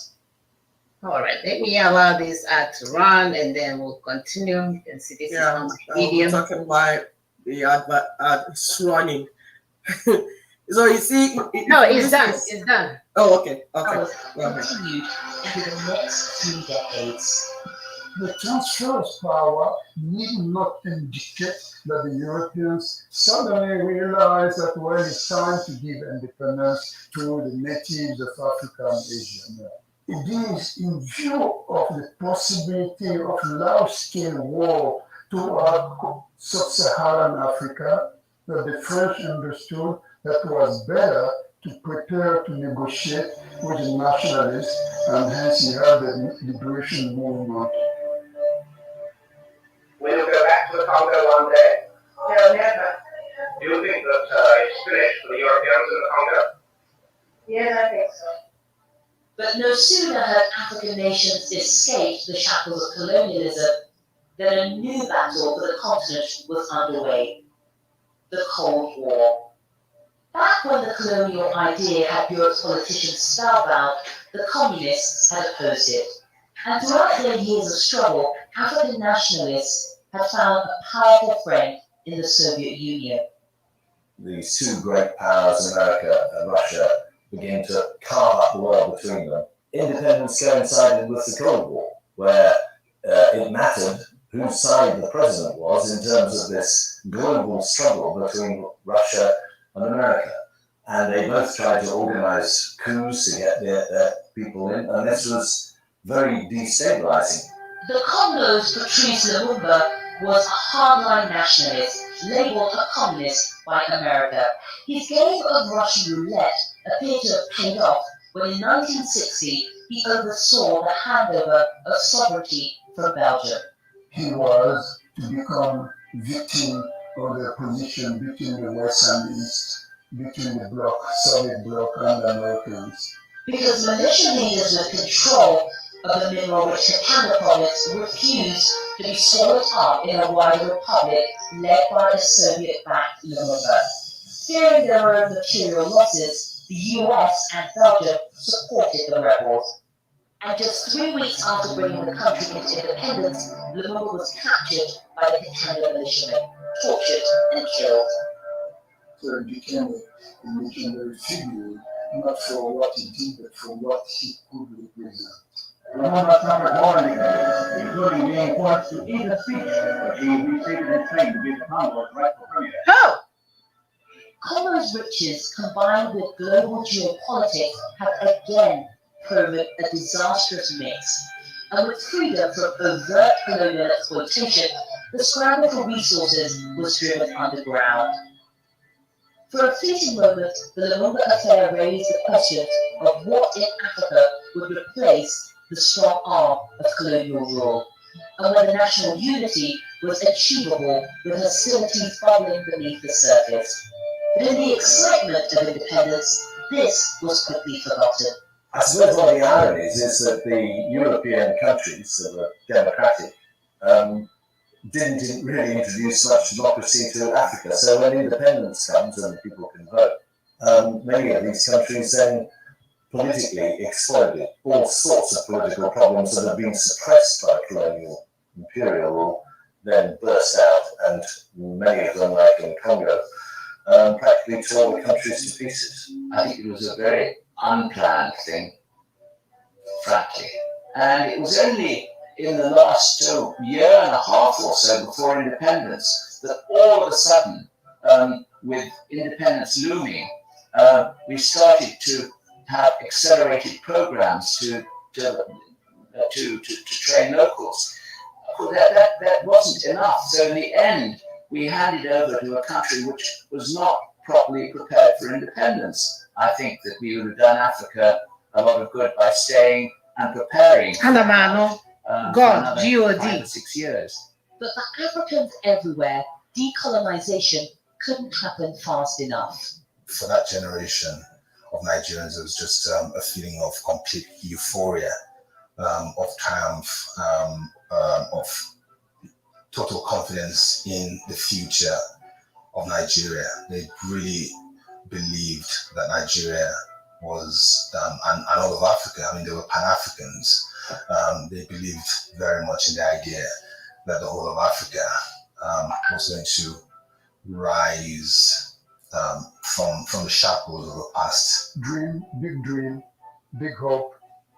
People thought that independence would bring about the solution to many problems. So it was a very romantic period, celebration of independence. dances, big projects. That euphoria wouldn't last. All right. Sister, go ahead. Yeah, even when they went ahead to develop the UN Charter of self-sovereignty, they did not have us in mind. They did not have Africans in mind. This is where they're getting all the resources they're using to build their land, to build their countries and develop their countries. We are not part of what they were discussing. So that is why our people had to, when the pressure was much, our people had to move. Start pushing. Because we wanted a better life. And we're still pushing till today. But today, we want to do it differently. That's what we're telling our people. For instance, part of when we're telling that they gave us fake independence, because we give you facts for you to go and check out. One of the things they said was that the population in the north was more than the population in the south. Mm-hmm. So you see, the non-indigenous Fulani Caliphate, we always rig and win elections. Because that lie alone is enough for them to build on other lies. Yes, yes. So that no matter what you do, coming from the south, trying to go into an election in a system that the colonial master has created, you will never get the type of thing you want. Years will pass. So the south will remain at the mercy of the north. And that north is Fulani Caliphate, not even the Hausas, because the Hausas have been consumed. But you know what? Our founding fathers, in their intelligence, wanted a union where there is true, like they will practice true federalism, like we said. But they will not do that. They schemed their way out of it and gave us the fake one. Now, they did not stop there. They went ahead to organize the first coup. When you hear the Igbos did coup, it's a lie. It was BBC that first called it Igbo coup. How come it's BBC that is announcing the coup and saying it's Igbo coup? Because it's the plan they made. British Broadcasting Corporation. Exactly. So the part of what they did, the Inzogu, that they call Kaduna Inzogu, because we tell you, they take from us and group them and name them, and they know what to use when they need their evil work. That Kaduna Inzogu died. Do you know where they did this? They gave him a state burial in the north. Is that not telling you something? A so-called Igbo man now dies that did the so-called first coup, Igbo coup. Now dies. They are giving him state burial in the north. My people, begin to think. And even when our people went ahead to have what you call the Aburi Accord, because when our people saw that things were not okay, they went ahead to negotiating table and came out with Aburi Accord. Who ruined it? Who spoiled the Aburi Accord? Britain. They are the same Britain. They are the same one that now planned the war, the Biafra genocide, and made the Fulanis, the Middle Belt, and the rest to kill the Igbos and the people in the southern region. It is their plan. As that happened immediately before the war was about to break out, they created what you call the core states, that is Calabar or Gojo rivers. They carved them out of the 5 eastern states, creating the so-called dots. We're trying to tell you people the things that have been doing step by step so that you will understand what you're fighting. So you understand that it's not cutting the head of your brothers and keeping it like a barbecue and suya. That will set you free. What they're doing is very systematic and strategic. You need to also provide a superior argument, a superior strategy to the one they're using. So they reduced Igbo states to 5 to dot states, carving out all the other Igbos into what you call the Calabar, the Ugoja, and the rivers. It was done intentional. And as they were carving them out, they were changing their names From Rumukoroji to Rumukoroji, putting R and H, it was done intentionally. This is why we tell our people, those are shouting Biafra, Biafra. It's not about shouting Biafra, Biafra. Our neighbors are not comfortable with that name because it reminds them of Fulani Caliphate and the Britain, how they try to steal their resources. They will think it's the same thing you want to do. Meanwhile, you want to save them, but they are not understanding it. Because you're standing from a point of the enemy. That is why they will never follow you. Meanwhile, every land in that territory has something precious in it. So we don't even need to fight ourselves. We do not need to fight ourselves. We don't need to have this mistrust amongst us. We are all blessed. We are the land of the rising sun, that whole area. But we must speak from the point of authority. That's why we tell you the Ninas Project is here for the indigenous peoples. We don't want to hear something like minority. There is no minority in your father's land. It's the Britain that created minority. So there is nothing that we want you to stand on your land. You people, Ijo, Ishekiri, you are indigenous to that land. Stand on your land and then form alliance with your neighbors so that we can fight a common enemy. After the war, these wicked people closed all the seaports, the international airports, and took our money to British Central Bank, giving us only £20 each account, not each family.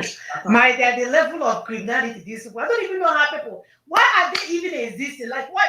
Anyway, people don't have the history. They don't have that history to make that decision. And that's Give everyone the biggest, nastiest criminal of a lifetime. Yes. These people surpasses even what devil himself can do.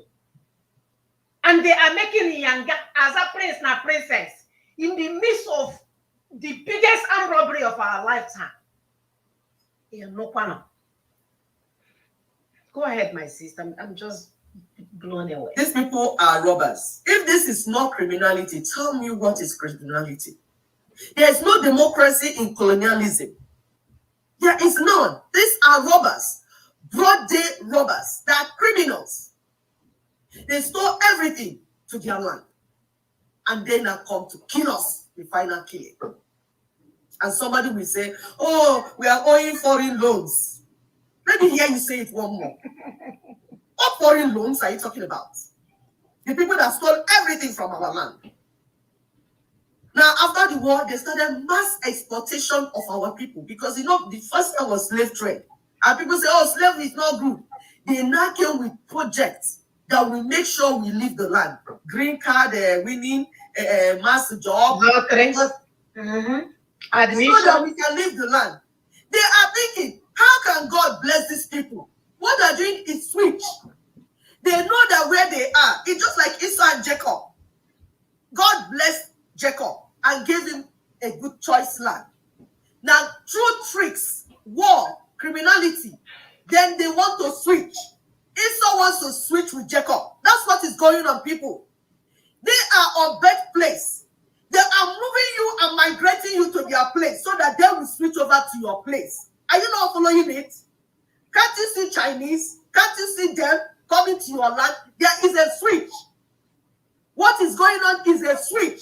They want to move all Africans out of Africa, kill the remaining ones, and move over to Africa to take over Africa.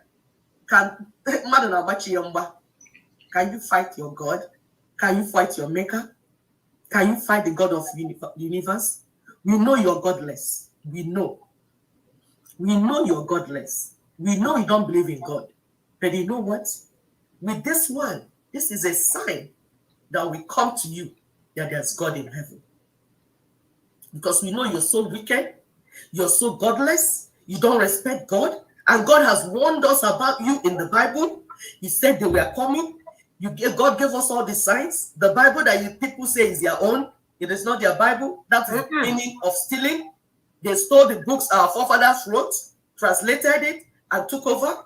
If you read it, everything they've taken over, my dear. They took everything. It's a case of stealing. You stole something from the owner. You keep the owner on the street. You use media to project on the owner. The owner now is the criminal, and you that is inside the house is the real owner. Exactly. That is what is going on. If you go and read Leviticus, you will know that that's our culture recorded in there. They brought the book, but they stole it from somewhere. It was floating somewhere. They stole it from somewhere and brought it to you. But it's your fathers that wrote it. Go and read it. The white man cannot keep the 10 commandments. No, hell no. Don't kill your brother. Don't do this. This is our culture. They are no respecter of any God or any human. No. They are no respecter of anything that God created. That's why cash is king. Exactly. So if you allow them to switch your destiny, you will be doomed. We are telling our people, this is destiny switching. It is not politics. It is not politics. It's destiny switching. Open your eyes. You have 2 children, twins. They are switching the destiny of the twins. We are the blessed. They are the cursed. They are switching it. And you are letting them do it. There is no freedom from the slave master. They will give you doom without the free. Wake up, my people. Wake up. The white man never left. The colonial masters never left. They are using the Fulanis to finish up their work. The Fulani Caliphate. Now the farmers are being made to pay before they enter lands in the north and middle belt. Is that not the same thing that Britain was doing with forced labor, making you to pay for your land and your resources? Is it not the same protest? Are you not seeing it? The colonization task, that task that we are still paying for today. If you were colonized, you are paying Britain till today. That's the same way. Hey, that's the same way the northerners stole from me. That's where the same northerners are paying the Fulanis to enter their farm today. It's colonization tax.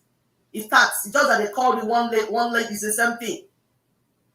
All sorts of trade mispricing of trade and commodities. And people like Soludo that call themselves professor of economics are watching and telling us stories. Economic professors in Nigeria and Africa. It's not making sense to you. Can't you see what is going on? And then they began coup upon coup. 40 coups in Africa. 40 successful. We're not talking about the one that wasn't successful.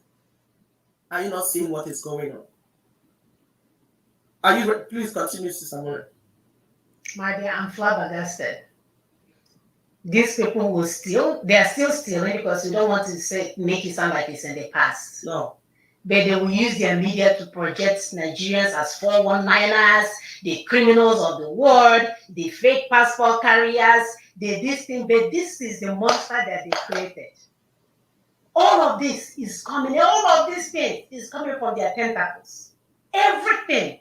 Whether you're a teacher, you're not getting paid. Whether you're hungry and you can't find food. Whether you are calling God and God does not answer you, it is the same octopus delivering those bad news to you. And that's why we're calling our people today, for us to make that recognition, target the head of the octopus, and get rid of it once and for all. Because y'all might to hold the octopus in the middle, the tentacles will have no choice than to die with it. They will have to understand first. We have to understand where we started from in order for us to know where we're going. If not, did you just send me that Tony Blair is visiting Kaduna? No, that's the old one. That's the old one, where he said he's visiting for them to deliver good governance. Wow. I'm going to show it. Every fight. So, every fight to deliver good governance. And now, this is the same people doing the same thing. They have never left. They never left. Using the same different strategies, different. They never left. As Obasanjo dies and everybody, they will bring in the new internal colonizers that is carrying on with their business. But you have to understand that, so that you're not killing your brothers, you're not cutting anybody's head, that you will know it's the same enemy that came to Africa, with a telescope, and they left their house to go to somebody else's house to steal their stuff, kill them off, bring it off here, and then they use the money to buy media and say, here is a criminal when I'm the blessed one. What a tragedy, my people. We have to understand in order for us to conquer. We must understand in order for us to conquer. I will continue this video because we are running out of time.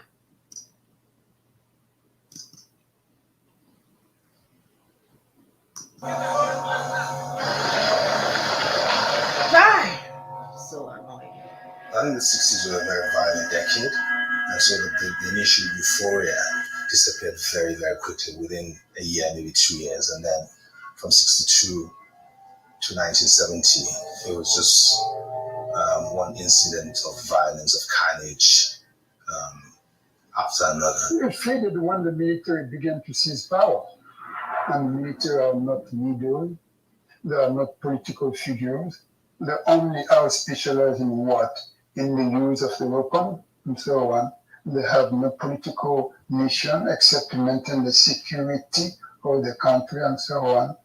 So you have the coming of new leadership for whom nobody voted.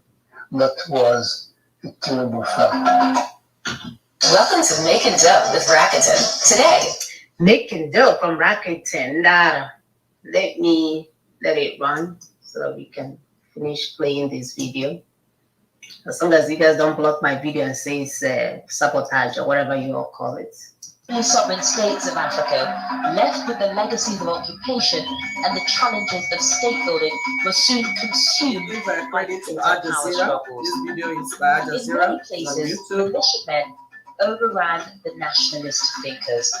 Within the first 20 years of independence, there were 40 successful coups and many more failed ones. Former British territories were torn apart by ethnic conflict as the dark side of ruling by proxy gradually came to light. One of the problems with independence when it came was that the colonial powers hadn't ruled Nigeria.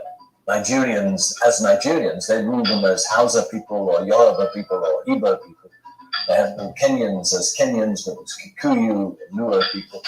And suddenly they all had to be Kenyans, Nigerians. And very quickly the politicians naturally looked to their own people for their political power base, and politics became very ethnicized. In the 30 years which followed the Year of Africa, 2 million people are thought to have died in ethnic violence Underestimate in British colonies alone. In the case of Nigeria, basically when the British left in 1960, they left a political class that was already, even at that point, divided against itself. They had a system where the chiefs and the kings ran things and just reported to the district officers. In Western Nigeria, as a result of this encounter, schools were built, churches were built, and very quickly an educated elite emerged. In the north, again with the same system, the chiefs and the kings said, okay, we accept you as our colonial power, but can you just just stay out of our business of things? And so they, in most parts of the north, they would not allow churches and schools to be built. The consequence of that, about 100 years later, was that there was an imbalance between the north and the south. In the end, ended up in a civil war. But elsewhere, the problem wasn't the rate of decolonization, but the lack of it. France redefined its relationship with its African colonies to become the unseen hand in national affairs. Quietly, French control was going underground. The French never really left at independence. Behind, for many years afterwards, you go to a ministry in Francophone Africa, you would talk to the minister, who would be African. Behind the door, there would be a Frenchman, signing the checks, doing the accounts, reporting to Paris. In 2006, President Sarkozy promised a cleanup of the French foothold in Africa. No more secrets. All right, my people. I feel like we are dumping a lot of information on you guys and not allowing to get some feedback.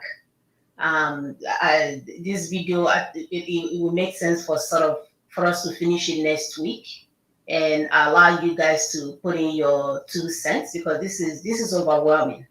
This is overwhelming, the epiphany that we are feeling from this, because some of us, it's like a case of someone that is inside your house. Should I use the social media where you don't even know, you're thinking, oh, my child is just on phone play. You don't know that your child have already ordered the from their phone online while you're in your house. Actually, online story. The lady was thinking the son didn't want to eat lunch. She didn't know the son used her phone to order something online. He used it and he died in his bedroom. This is what is going on to us. We think that we're in a safe place. We think that we are being good. We've been going to church. We've been praying. We've been going to school. We've been being kind. We've been sharing. We've been loving humanity. We have been doing it, and then the universe is against us. No. It's not the universe. It's the same octopus. The same octopus are still at work. Nothing has changed. This has nothing to do with God not answering our issues. It's we understanding who is the head of the octopus and getting rid of it. That is the most important thing. And today, if not for anything, our prayer is that you are beginning to understand now what the problem is. They have the same group of people in Nigeria. They are still using them. They go and educate them and give them British education. When they get ready to get married, they even bring one of their own to continue the sabotage. Tell me how you can be building a new nation. And instead of marrying your sister, you marry a foreigner in a new nation. In a nation that was captured or was taken by the same group of enemies. And they've been doing this all along. They will give us a problem and then they want to come and deliver the solution. Can you imagine? It's the same group of people. That's all. If not for anything, that's the only takeaway point in all of this. You know we're going somewhere. Let me post our phone number so that some of you can call in and tell us what you think about this revelation. We need to share this information. The video has been uploaded because these people may even block this. But the video itself is from Al Jazeera. Al Jazeera, thank you for allowing us to use your video. We should have mentioned that at the beginning. So we're going to post it on our platform so you can go and share. That more or more whatever, all these people are the people that have been sent to use us. So they can have capture. They will use the same way, what's his name? Blair or Bele. Tony Blair. Tony Blair will go and say El-Rufai. He wants to support El-Rufai for good governance. El-Rufai that is in charge of all the killings going on. The Blair man is going to support him. He was supporting Buhari now when they went for a climate conference. And he said, oh, well, this is the same system. It's the same system. It's destiny switching. That's what is going on. So while our children die in the Mediterranean Sea, where they are being used as slaves in all kinds of, whatever they find themselves in this world, their children are busy ordering things on Black Friday over indulgence.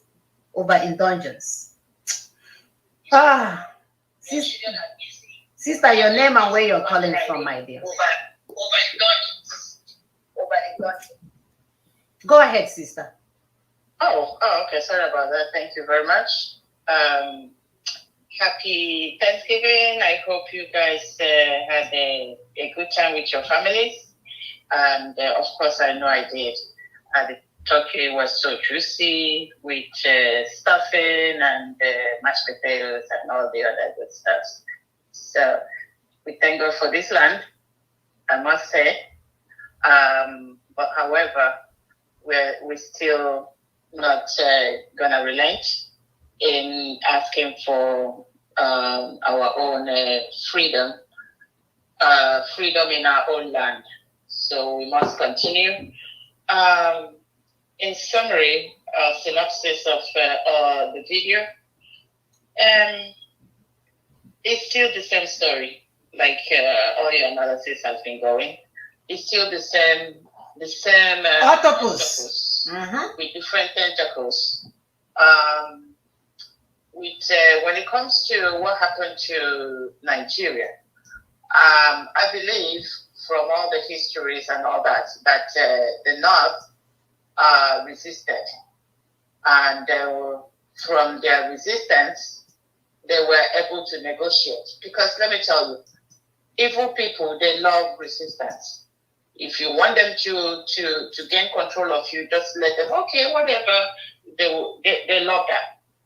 But when you resist them, they fight, and you're able to resist, when it comes to that kind of, fight. They respect that more than you just submitting yourself. So I believe the Northerners said they resisted.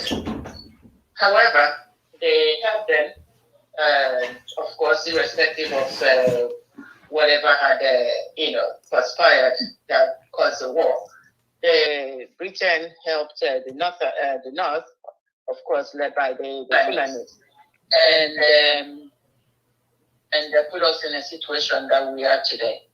So what I'm trying to say is this: our people, let's assume our forefathers had, made mistakes of, making certain decisions that without considering the long-term effects. So for us today, the way forward with this is not making noise. It's not frightening ourselves. We need to focus on that internal colonizer in the name of a conquered territory. Remember, that's what they termed us.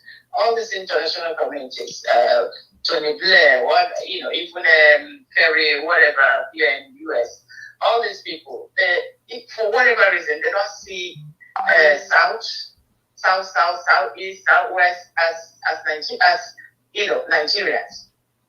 They always go to North. Any decision they want to make, they will go to the North, because either they see them as their middlemen. I don't know. Mother, they are the messengers. Yes. So for us in the South, the best bet is the way Ninas is going about it, because all this evil is deep rooted. Because it's deep rooted, referring to Octopus. Remember, the tentacles are part of what? The Octopus. Without the tentacles, the Octopus will not survive. So that's why cutting tentacles without destroying that Octopus itself will not make any meaning.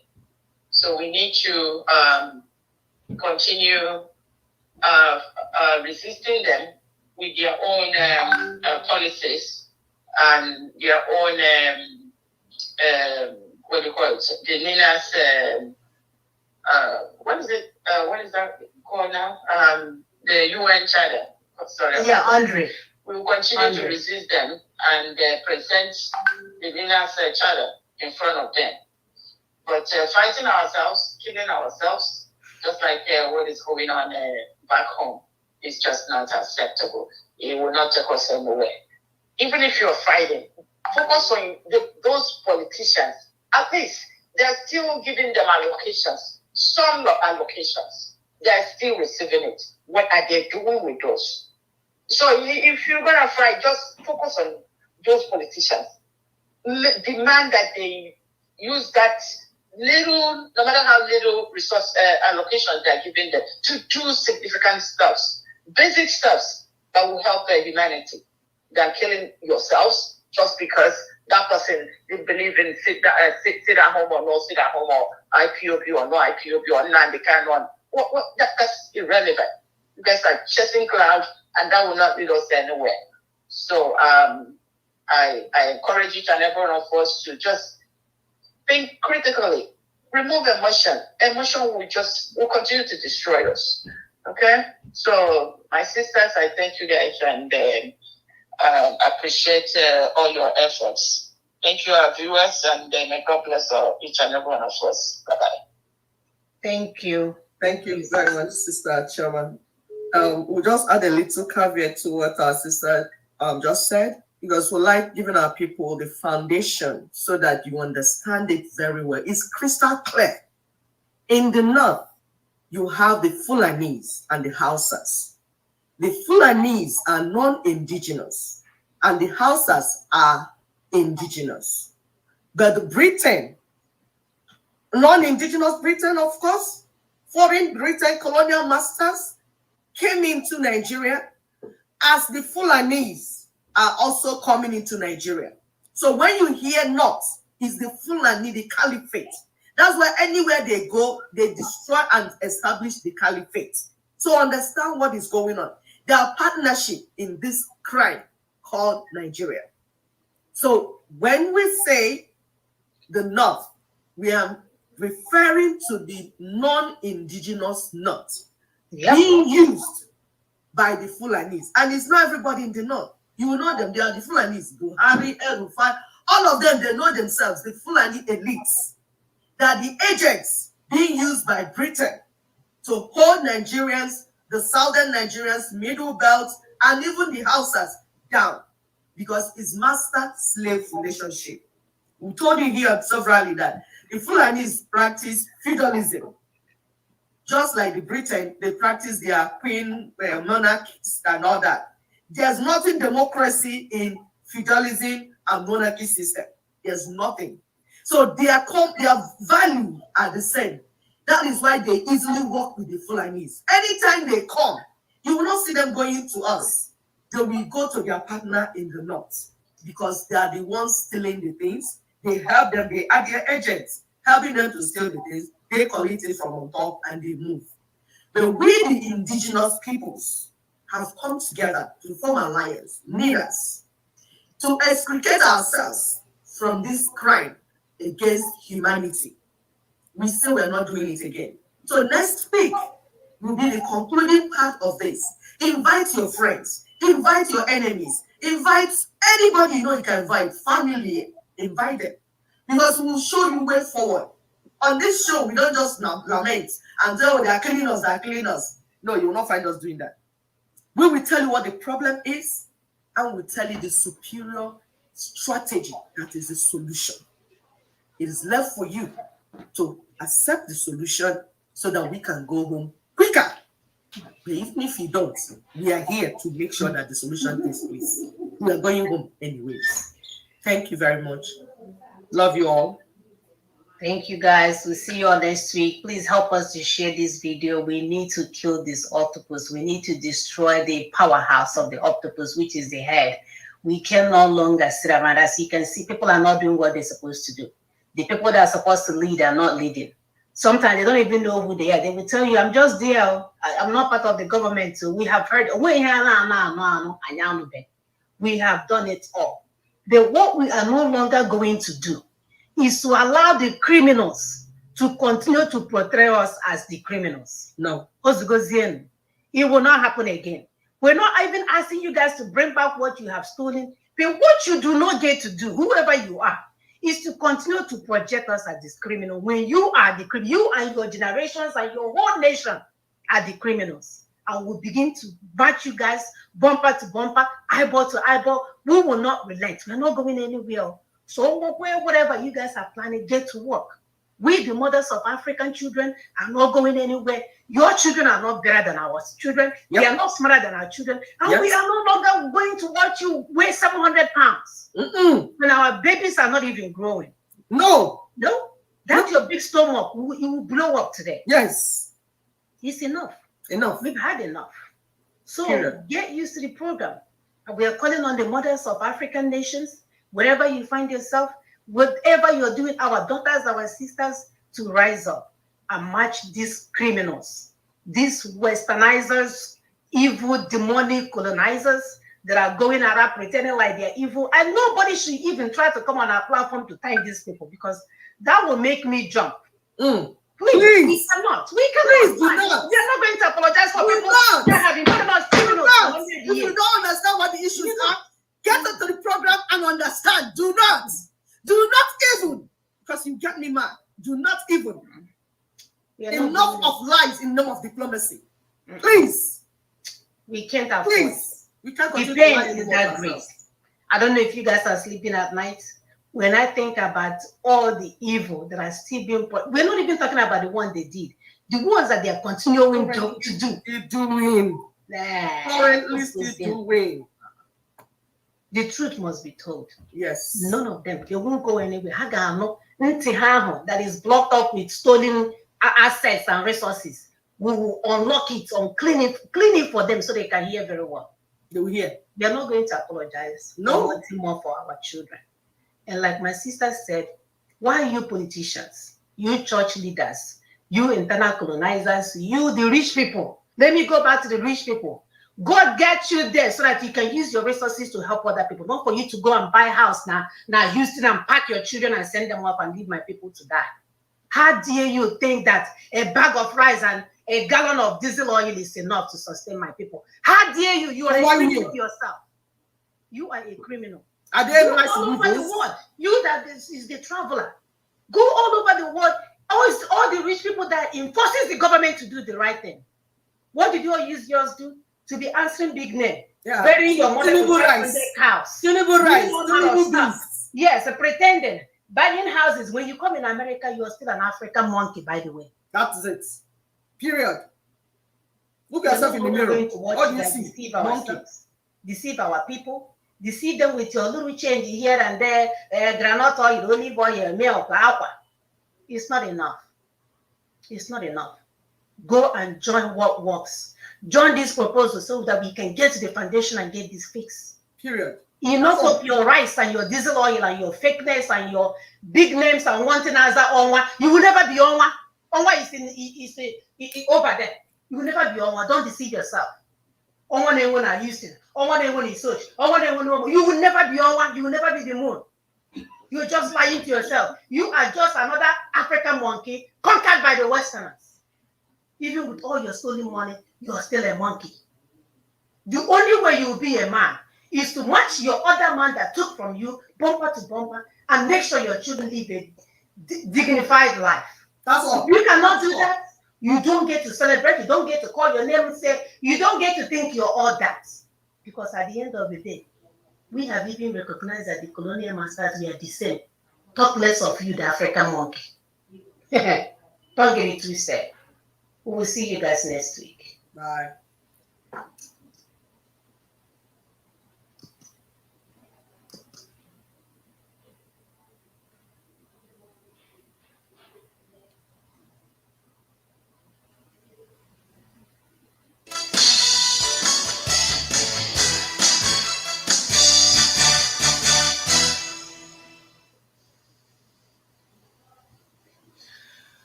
Well, only a few days ago, yes, days, I don't think it's up to weeks yet. Don't forget that the president of Nigeria, President Muhammadu Buhari, was in South Africa during the international export fair, trade fair, beg your pardon, trade fair.